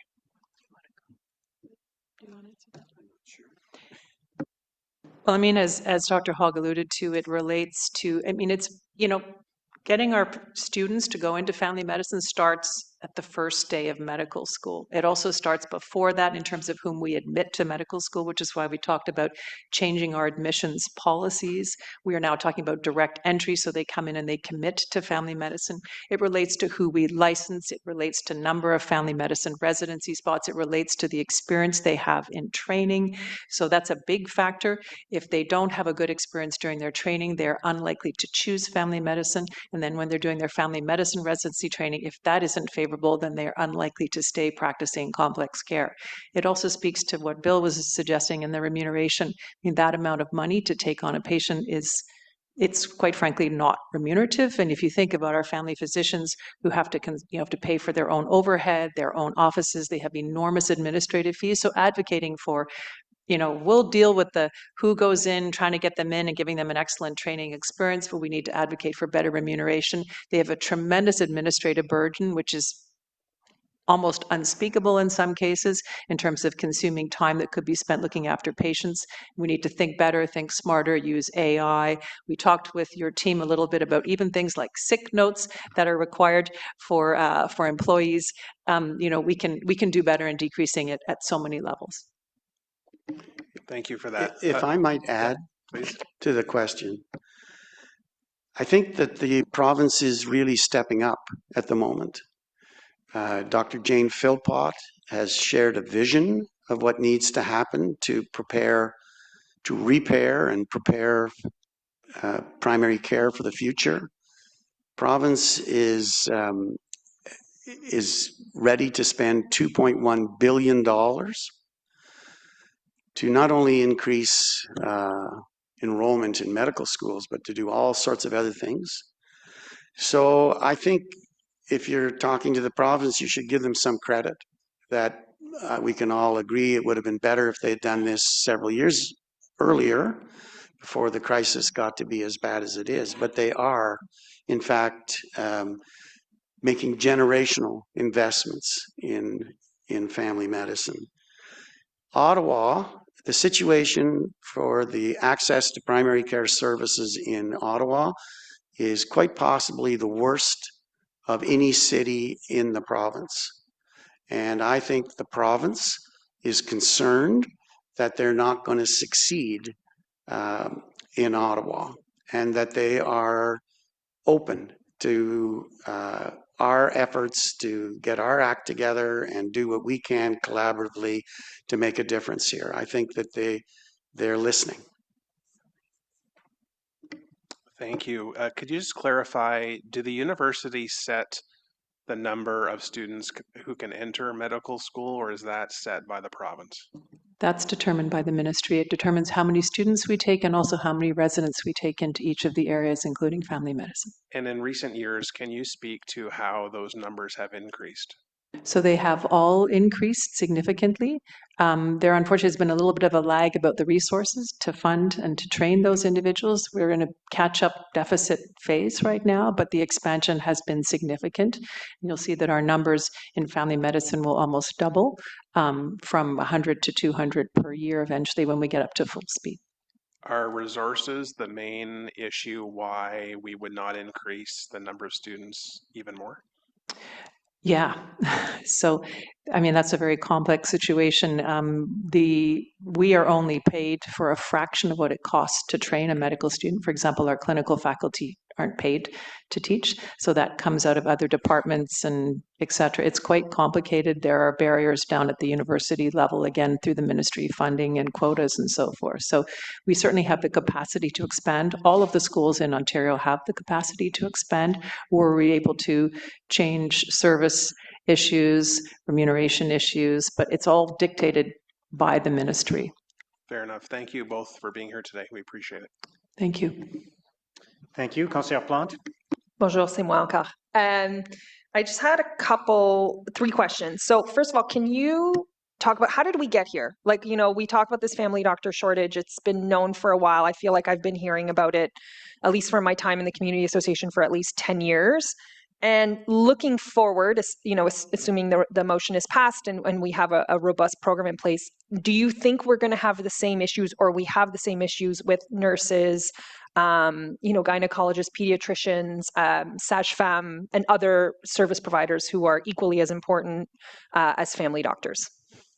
That's a great question. Thank you. I'm going to speak to a little bit of that in my presentation, but absolutely. I mean, healthcare is in a crisis. It was in a crisis before the pandemic, and the pandemic has made it much worse because people simply left the provision of healthcare.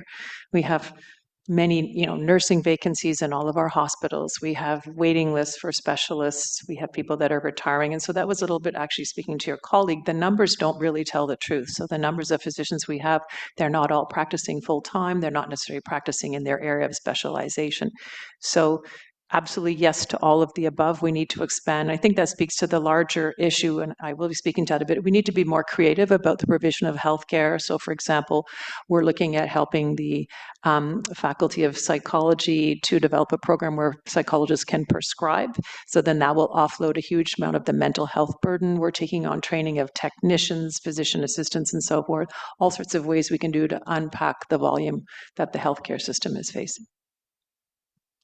And then my last question is, I don't know if this is part of your presentation, but the international recruitment, can you just sort of explain why Ottawa is disadvantaged? Like, does the university have this kind of bump 2-year program to help them get certified in Ontario and then they just can't stay? I was wondering if you could unpack that a bit.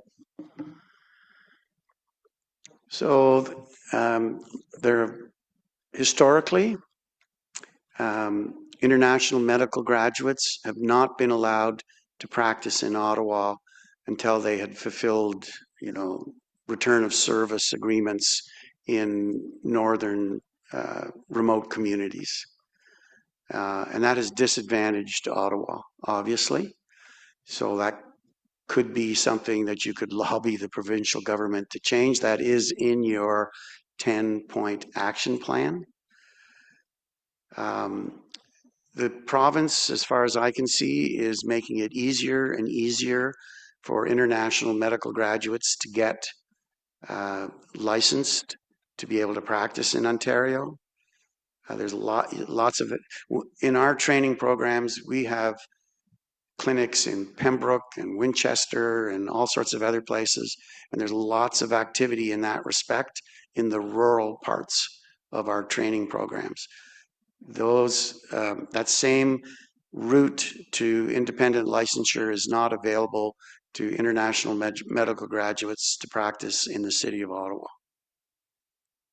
Merci beaucoup. Merci.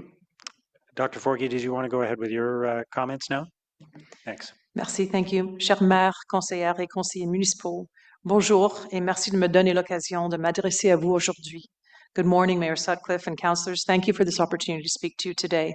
My name is Dr. Melissa Forgy. I'm the Interim Dean at the University of Ottawa Faculty of Medicine. I'm very pleased to be here today to speak in full support of the City of Ottawa's new primary care provider recruitment and retention strategy. Je tiens tout d'abord à rendre hommage à la conseillère Stéphanie Plante. Son leadership dans la présentation de la motion qui a donné lieu à ce plan a ouvert la voie à d'importantes discussions sur le renforcement de soins primaires pour les résidentes et les résidents d'Ottawa. Un gros merci. Je tiens également à féliciter le personnel de la ville d'avoir élaboré un plan très bien réfléchi et pratique assorti de priorités très claires. Today, I would like to touch on how the Faculty of Medicine can play a key role in addressing several actions in your excellent plan, specifically actions 4, 6, and 10. As my colleague Dr. Hogg outlined, the challenges we face are very complex and long-standing. Many of our faculty members are family physicians who experience these issues every single day. We have world-renowned experts here in Ottawa who have done in-depth analysis to understand all of the problems and lead the work towards the solutions. This is why I'm very excited to share a proposal with the potential to transform how primary care is delivered across Ottawa.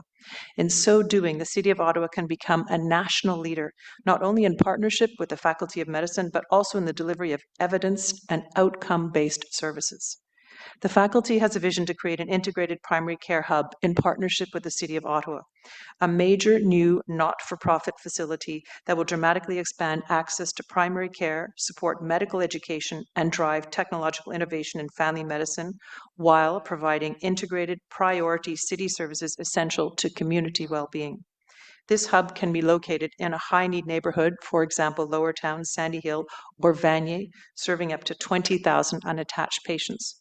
Crucially, it would also serve as an academic training site with state-of-the-art teaching infrastructure, allowing our faculty to expand the number of family physicians we can graduate each year.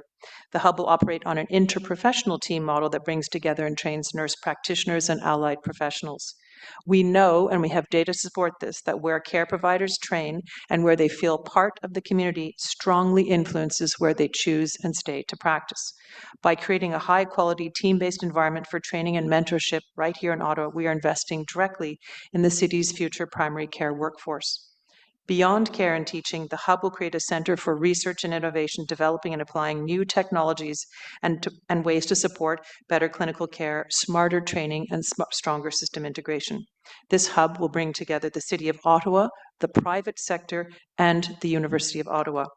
The hub would also open the door for co-located city services that we could identify and work together with in collaboration, linking health and social supports under one roof to make critical services more accessible and more equitable. Notre faculté accomplit déjà un travail important dans ce domaine. Nous nous sommes engagés à promouvoir la responsabilité sociale et à forger des partenariats communautaires solides sous la gouvernance de la Dr. Claire Kendall, notre doyenne associée à la responsabilité sociale. Cela se reflète notamment dans nos efforts conjoints avec le Comité consultatif pour la sécurité et le bien-être dans les collectivités de la ville et dans le cadre de l'initiative City Studio Ottawa.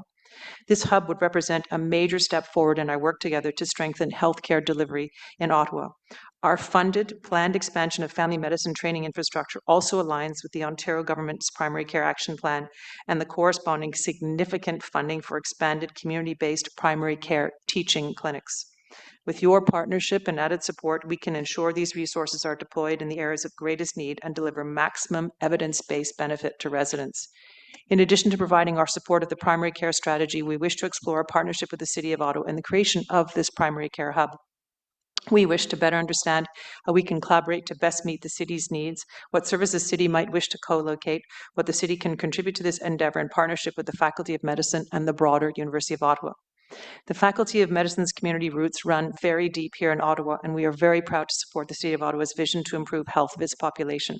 We believe this is a wonderful opportunity for collaboration that will benefit our fellow citizens for years to come. Merci. Thank you.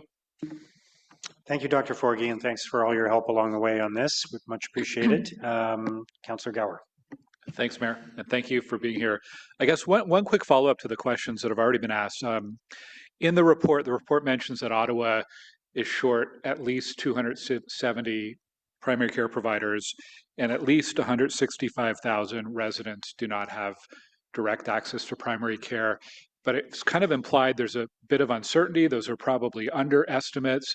Can you explain who's tracking these numbers and what numbers our council should be looking at over the next few years as we're trying to evaluate whether or not this strategy is having any success?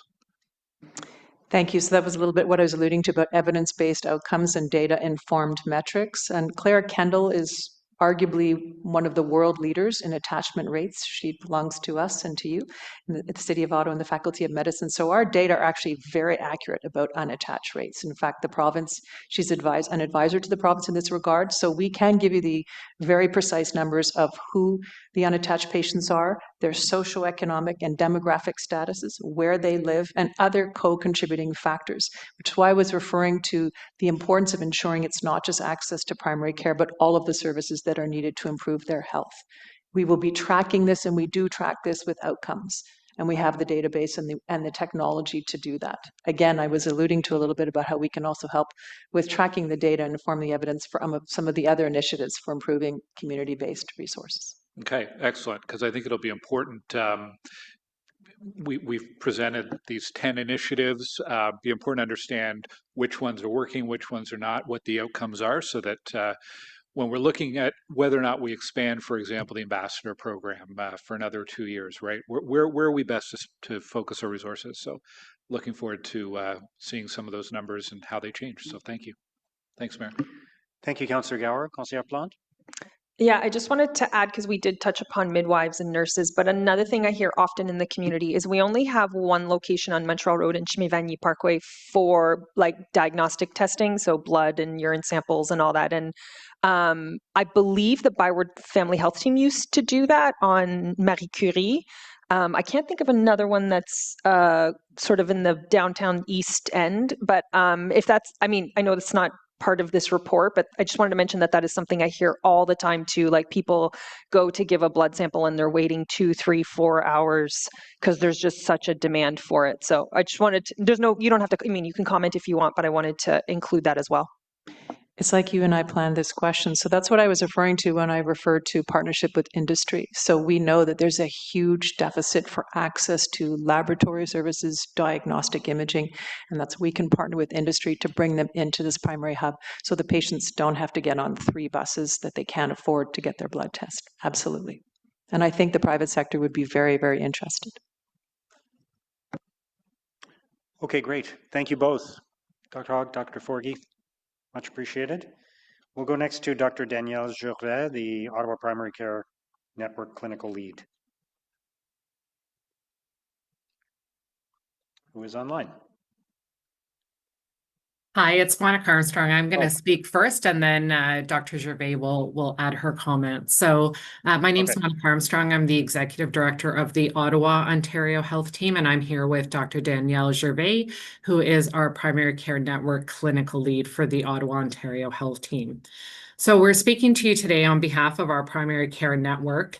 We are one of 58 Ontario health teams funded by Ontario Health with the mandate to advance health system integration with specific deliverables regarding clearing the Healthcare Connect waitlist and achieving 100% patient attachment to family physicians, nurse practitioners, and primary care teams by 2029 in accordance with the Primary Care Action Team under Dr. Jane Philpott. Our primary care network is a robust and inclusive network of family physicians, nurse practitioners, and allied primary care professionals whose collective voice is leveraged to co-design system changes for access to clinical supports and improvements for primary care, population health, and patient experience to develop and deliver comprehensive primary care for our residents. We support the city's commitment to ensuring every resident has access to comprehensive primary care and appreciate the opportunity for members of our Ontario Health Team and Primary Care Network, along with our colleagues from adjacent OHTs, to meet with the report's author on several occasions and to provide feedback on the drafting of the report. We applaud several recommendations, including creating an ambassador position, joining the Eastern Ontario Primary Care Recruitment Agency, advocating to the province, contributing to clinical development, and reducing internal city policies and practices that increase the administrative burden on family physicians and nurse practitioners. And we look forward to working collaboratively with the city on implementing these initiatives. Today, we wanted to talk a little bit about some opportunities with the Ontario Health Teams and the Primary Care Network to possibly be included in your report. So there's not a lot mentioned in the report about including OHTs and primary care networks as implementation partners. There are 3 Ontario Health Teams and primary care networks that span the city's borders. So the Ottawa Ontario Health Team, the Ottawa West Four Rivers to the west, and Archipel in the east. OHTs and PCNs are mandated to organize and streamline health services and improve population health outcomes through collaboration with partners, including the city. PCNs unite primary care clinicians to enhance collaboration, share resources, and improve care coordination. Both OHTs and PCNs offer the opportunity to strengthen this report and the implementation of the initiatives and any other successful recruitment and retention strategy. By fostering deeper partnerships between the OHT and the PCN and the city, Everyone can play their collaborative role in pivoting to support primary care recruitment and retention. By working together, the city could address municipal level challenges such as offering rent subsidies for clinic space or create more sustainable conditions to primary care. Pairing the proposed ambassador position with our physician advisory group would ensure that implementation is grounded in frontline expertise and aligned with the realities of local practices. The strategy does propose some service that duplicate existing resources without clear justification. For example, the Ottawa OHT and PCN have mandated role to lead local efforts to support family doctors and primary care teams to identify attachment gaps and support and coordinate funding proposals to Ontario Health with the goal of achieving 100% attachment. By joining our efforts, we can strengthen these initiatives moving forward. I will now turn it over to my colleague, Dr. Gervais.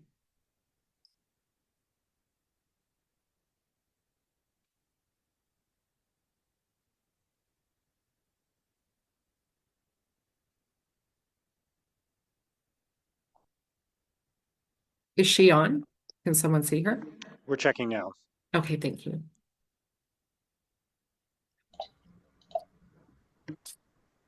Oh, There we go. is that working now? Okay, wonderful. Yeah, go ahead. Thank you everyone for the opportunity to be here. I'm the primary care network lead with the OHT and a relatively new position that I've only been in for a couple of weeks. I'm also a family physician with the Byward Family Health Team, ironically. So Stephanie, happy to let you know that back at Marie Curie, the lab is still very much open and active, if that's helpful to you. Again, just a couple of points that we wanted to make. Primarily, we are very much in support of some of the changes that the city is proposing, but again, want to comment on a couple of things that might require a bit more attention. While there's lots of focus on recruitment, retention of existing clinicians, we believe, is inadequately addressed in the report. Our recent survey of family physicians and nurse practitioners found that almost 30% of those who answered the survey plan to retire or exit comprehensive care in the next 5 years, putting care for over 37,000 patients at risk. The survey identified evidence-based retention incentives, including rent reduction or subsidies, local support subsidies, and operational financial supports. These measures should be prioritized alongside recruitment efforts to prevent further erosion of primary care capacity. And finally, we believe that there's a mischaracterization of primary care business models. The reference to for-profit clinics misrepresents how primary care operates in Ottawa. Most primary care is delivered through family physician offices where all expenses, rent, staff, supplies, are self-funded through fixed and government negotiated OHIP billings. These are small business operating on margins, on very thin margins rather, and not profit-driven enterprises. Understanding this financial reality is essential for developing effective strategies to move forward. And with regards to moving forward, we appreciate that residents without access and attachment to primary care are a priority for the city, and they're certainly a priority for the province and for our OHT. We offer this feedback in the spirit of partnership and remain committed to working together to ensure that all Ottawa residents have access to needed primary care.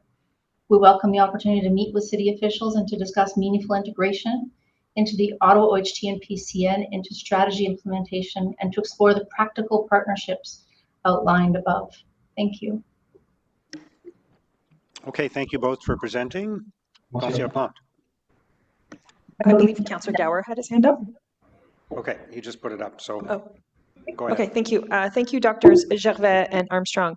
I did really want to, just a quick question, because in sort of the group of doctors that I knew who, you know, we were just parents at the same school that my son went to, most of them had a drop off when they were, say, in their mid-30s or early 40s for a variety of reasons.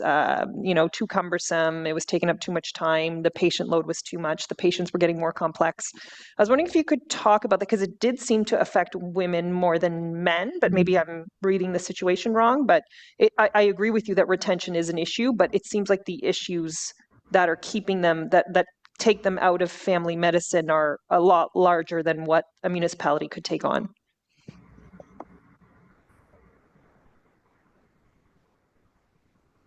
Monica, do you want to speak to what our primary care survey shows? Yeah, so, it's a very complex situation that we're in, right? Lots of factors have led to where we are.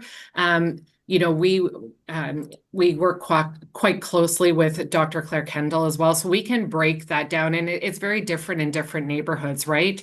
We have some neighborhoods where we have a very young population, and we have a lot of babies being born that don't then have access to primary care. Same for older adults. And then sort of those childbearing years, those are also key demographics where when we look at neighborhoods with higher rates of social determinants of health, also tend to be higher in unattachment. And so, being able to look at each neighborhood and look at what the needs of those neighborhoods are. There is currently a round of proposals going forward. Right now, there's been a second call for proposals. And again, we're prioritizing those neighborhoods where we have those higher levels of unattachment. For the physician side of things, again, many of those factors, when you're practicing comprehensive family medicine, you're following a family right through. And so when that doctor gets to the retirement age, often, that whole family now is going to lose their family physician. And plus all of the other things that we've talked about, the admin burden, all of those. And it's the way that family physicians are paid also is not lucrative, and is really hard work, but it's so fundamental to health across all our population. Danielle, did you want to add anything to that? Yeah, the only thing to add, your question is specifically about female physicians, but I think also increasingly the next generation of family physicians is looking for more balance from a lifestyle perspective, whether they're moms or dads, right? So I think it behooves all of us to try to support those family physicians throughout life stages, and to support when they want to, when they need a break, when they need leaves for parental leave, for example, that kind of thing, right? As we've all talked about so far. Thank you, Councillor Gower. Thanks, Mayor.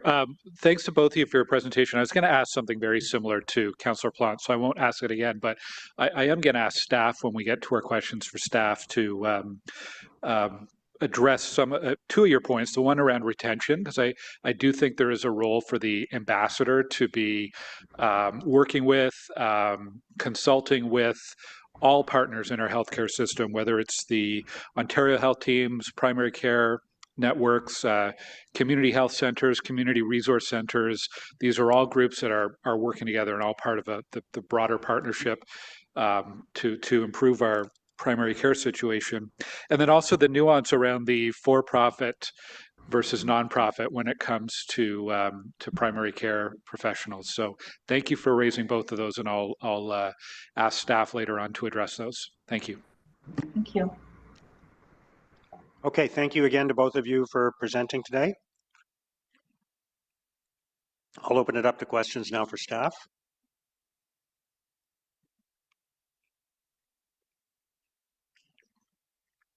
Councillor Gower. All right, well, I'll pick up where we just left off. On the question of retention, I see that as a natural role for that ambassador to play. Is that staff's intention that that ambassador, beyond obviously the recommendation around recruitment as a priority, are they going to be involved in that retention piece as well to try to advance our strengths there? Yes, Mr. Mayor, this is a recruitment and retention strategy, and the actions outlined in there are both there to enable both the recruitment of new primary care providers, but also the retention of those, and enabling them to have greater capacity to focus on the health needs of their patients. And so then that ambassador has a broader role, a responsibility. They'll be our point person to carry out all 10 of these recommendations. That'll be their role. That's correct. Okay.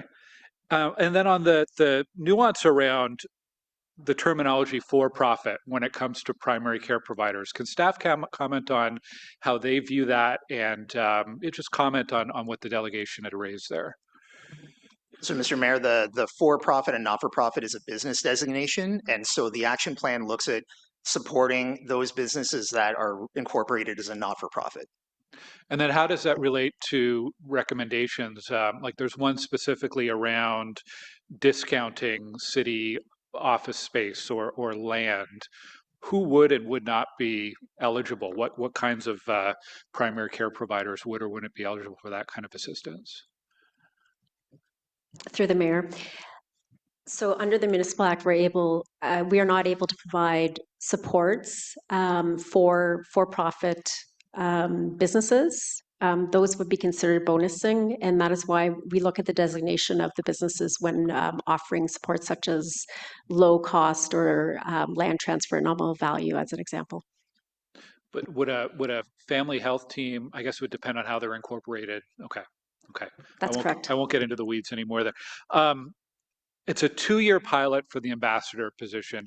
How will we be measuring success to determine whether or not that would continue?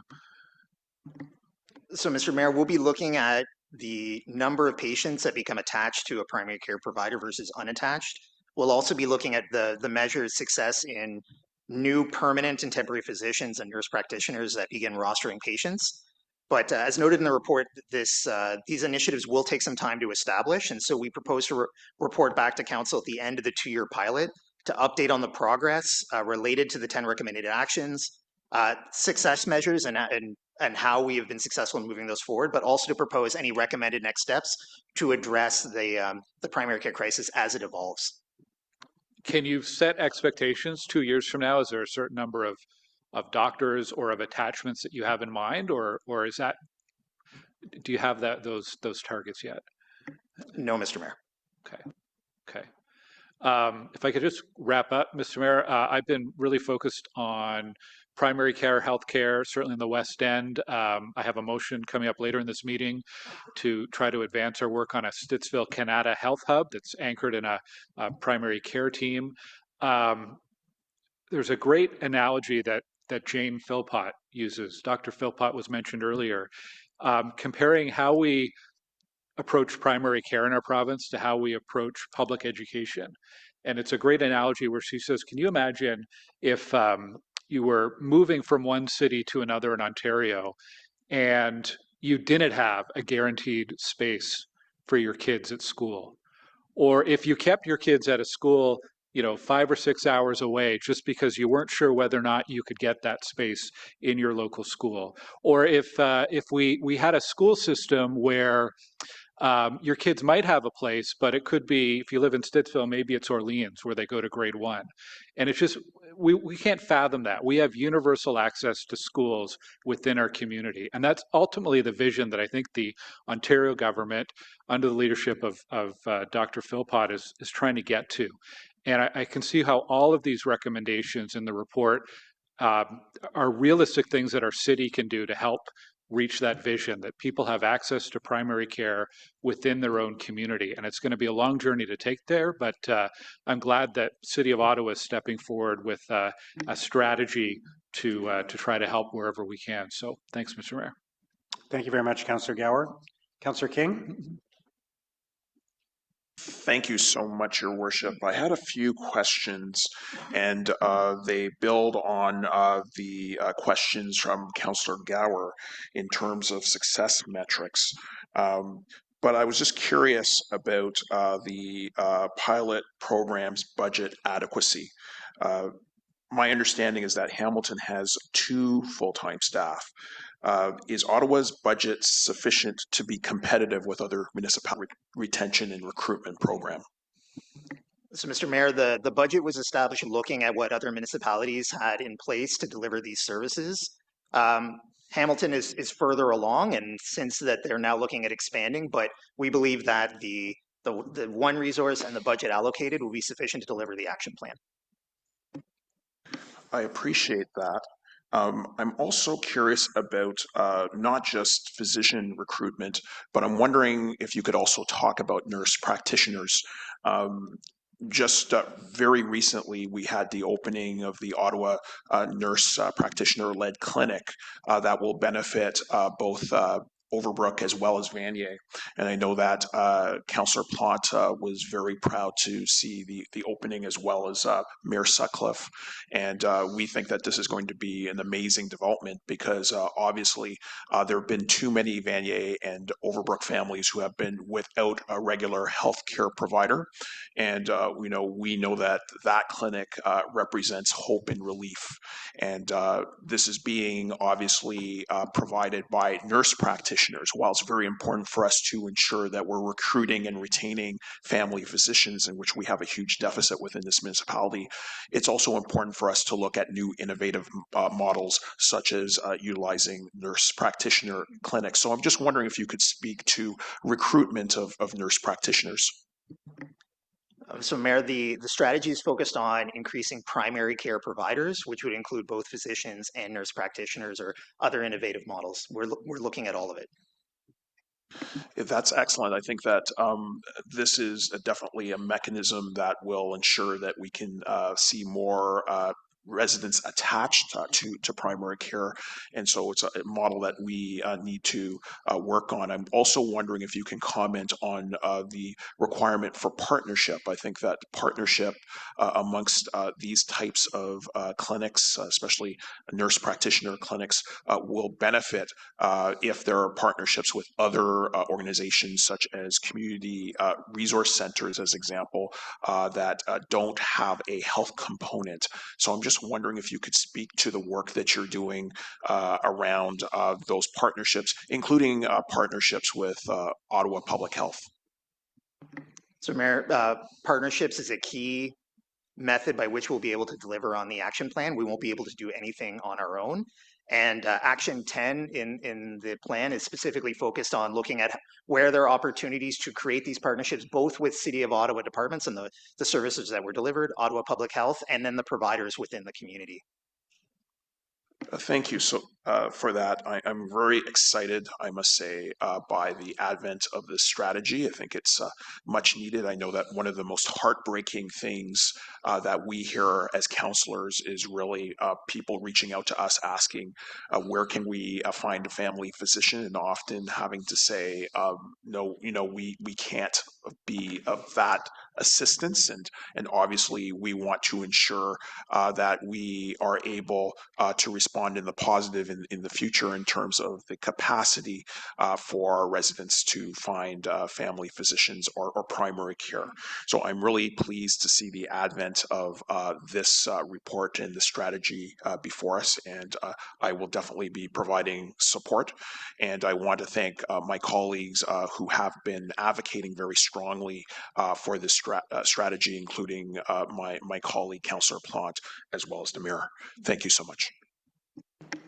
Thank you very much, Councillor King. Councillor Plante.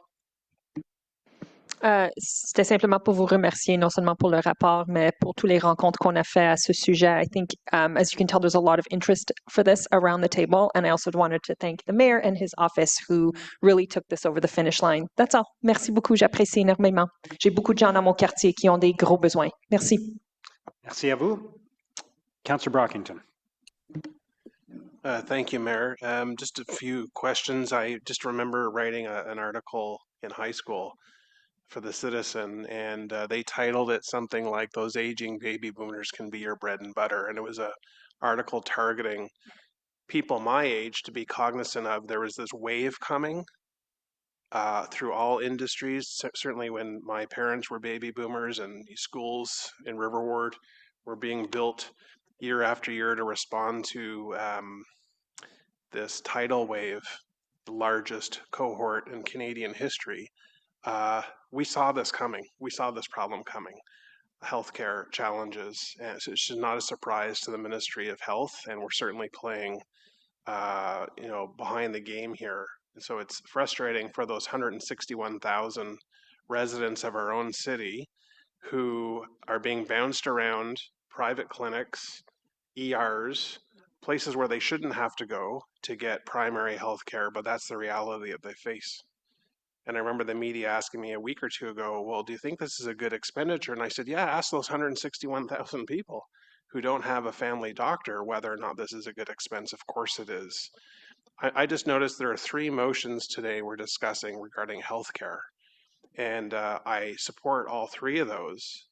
And I support levels of government advocating for services for their residents when there's significant gaps and putting pressure on an upper level government to do their job. And so I absolutely think there's greater advocacy that the city can do with respect to healthcare provision in the city, not just medical doctors. We have gaps all through the healthcare service. We have gaps even as the baby boomers age. Where are they going to live? Where are they going to afford to live in the care that they need to receive? So we're not done in this regard, but I certainly appreciate the discussion we're having because it's very, very important.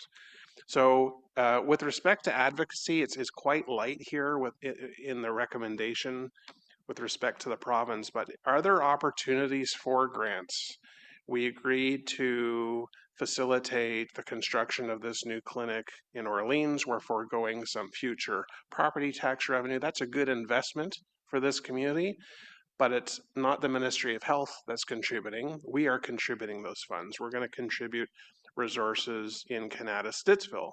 We are putting resources on the table for Ambassador and to do other work with respect to the matter we're discussing now. So are there opportunities either through this recommendation or for continued discussions that the mayor has or other representatives around that ring to continue to advocate to the provincial government, hey, we know what works well in our city. We're willing to do our part. We're willing to liaise with our stakeholders and community partners and do some work. But if there were grants or other provincial resources available, we'll take it because we can get it done here locally. So I'm not sure if staff can talk to this, but any opportunities to help offset some of the financial resources we're putting on the table, I think would be appreciated. So is staff aware of any opportunities, or are we just going to note that and when opportunities arise, raise? I think the province should be made aware of what we're doing in this regard. It's not just a one and done. There are multiple examples that we can cite for their awareness, but also to plant the seed that if there are grants or other resources available, we'd be happily receive them. So, Mr. Mayor, we'd be continuing to look at whatever opportunities exist to expand primary care provision within the city. Okay, thank you. Councillor Kavanagh. Thank you very much. And I join others in supporting this direction. I particularly am aware that newcomers have a really tough time finding family doctors as they come into the city. So it's one of the first questions that you hear. My concern is how much is dependent on available land, because it's not there's not a lot of city vacant land sitting around. And in areas such as my ward, where we have a good deal of social housing and definitely a need for primary care. We used to have a clinic, a private clinic that folded up. I guess they didn't think it was profitable to be in our area. And it's left people without primary care. So my concern is that there's not a lot of vacant or city land available. So what are other ways of tackling the issue in such areas where there is a need, but city land is not there? So, Mr. Mayor, the plan it's a comprehensive set of actions that's created to enhance, both to recruit and retain additional primary care providers. The contributing to the development of new clinics is one of the actions, and we had used the example of providing space or land, but that is just one element within a broader plan. The actions in which working together is what's going to deliver the outcomes. Hopefully, thank you. Hopefully we can talk to Ottawa Community Housing in terms of their future sites as well. Since that's one way we do kind of have land. So I hope that will be considered, because there's that possibility. I haven't really talk directly about this with the OCH, but it seems like an obvious one since we're running wellness clinics right now in our buildings. So can I just have your word? You'll look into it? Thank you, Mr. Mayor. Yes, in fact, looking at opportunities for co-location and looking at some policy opportunities is something that we would have the ambassador consider. So yes, absolutely. Yeah, the one example is Carlington with a health clinic in the first floor. And that is something that we should be able to do further, especially senior buildings. Okay, thank you. Thank you, Councillor Kavanaugh. Councillor Curry. Thank you, Mr. Mayor. So I just want to say thank you very much for this. I think there's tons of hope and lots of good things that can come from this. I will say that as a person who myself was without a family doctor for the past 7 years, and with my 2 daughters without a family doctor for the past 7 years, what has happened is there have been other options that we've had to take. You know, it's very difficult to live without a family doctor for 7 years. So, you know, you take the online versions, you Rocket Doctor, Tia Health, you know, whatever it is. But I will say, like teachers during the pandemic, there's nothing that replaces the in-person visit with a family doc. Absolutely, technology can solve this problem, and you know who I am, so I would definitely be advocating for, you know, the more technology, the better. But I'm really appreciative of what is going on here to help people have some kind of contact with a family doctor and hopefully in person, face to face. It makes all the difference. So anyway, I'm really appreciative of everyone's work on this, and I look forward to voting in favor. Thank you, Councillor Curry. I'll just say thank you again to staff for all your hard work on this, a very important area. And Conseillère Plante, merci à vous. It's been great working with you on this, and this goes back to, I remember a column you wrote in 2022, I think, and you and I both heard about this during our campaigning in the last municipal election and spoke about it not long after we were sworn in. So I'm grateful to see the work moving forward to this point. So thank you, everyone, for all your effort on this.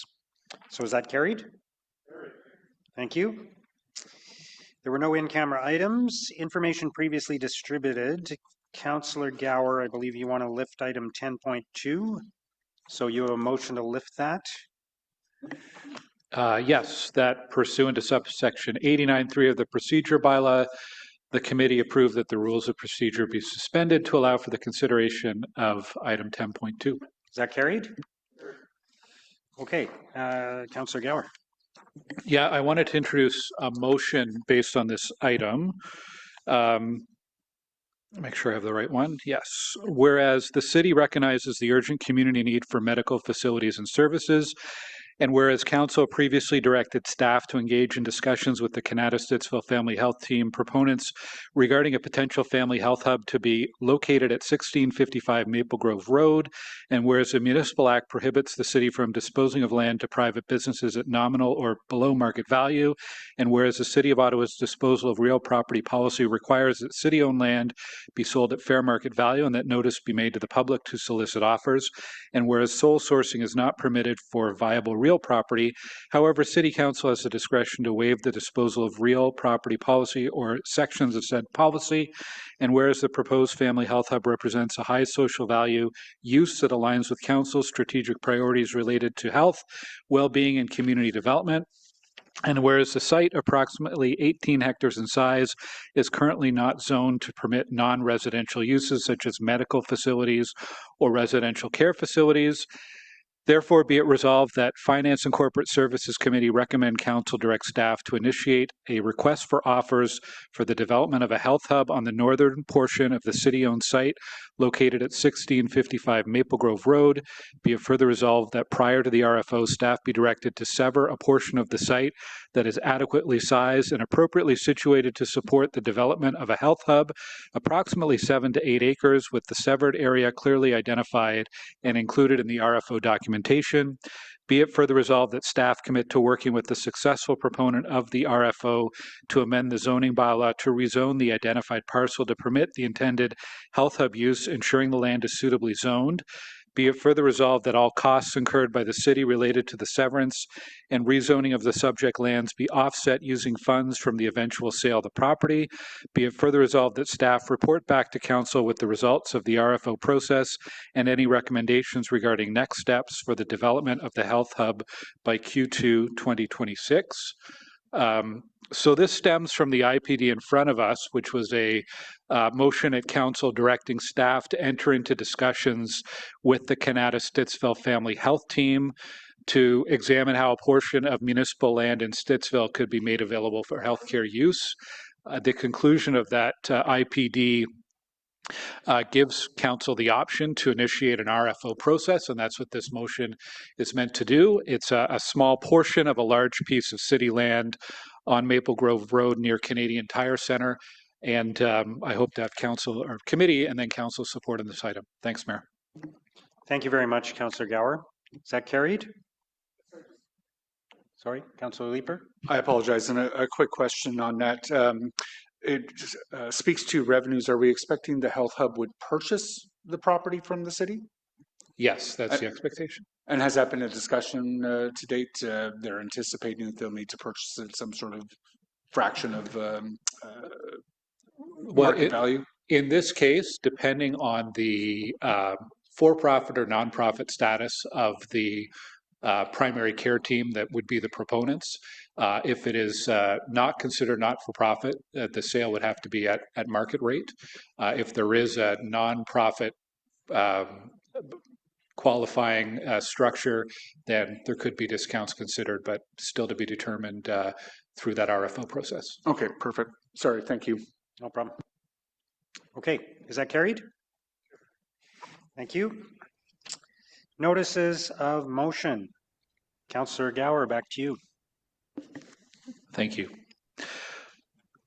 Whereas property municipally known as 40 Beechcliff Street was acquired by the former regional municipality of Ottawa-Carleton by expropriation in 1986 from Trendsetter Developments Limited for the purpose of the Southwest Transitway extension, whereas council has identified a housing crisis in the city of Ottawa, and whereas city staff have identified a portion of 40 Beechcliff Street being approximately 0.75 hectares in area for a potential attainable and affordable housing development, with the remainder of the lands continuing to be retained for the purpose of infrastructure and future extension of the LRT system.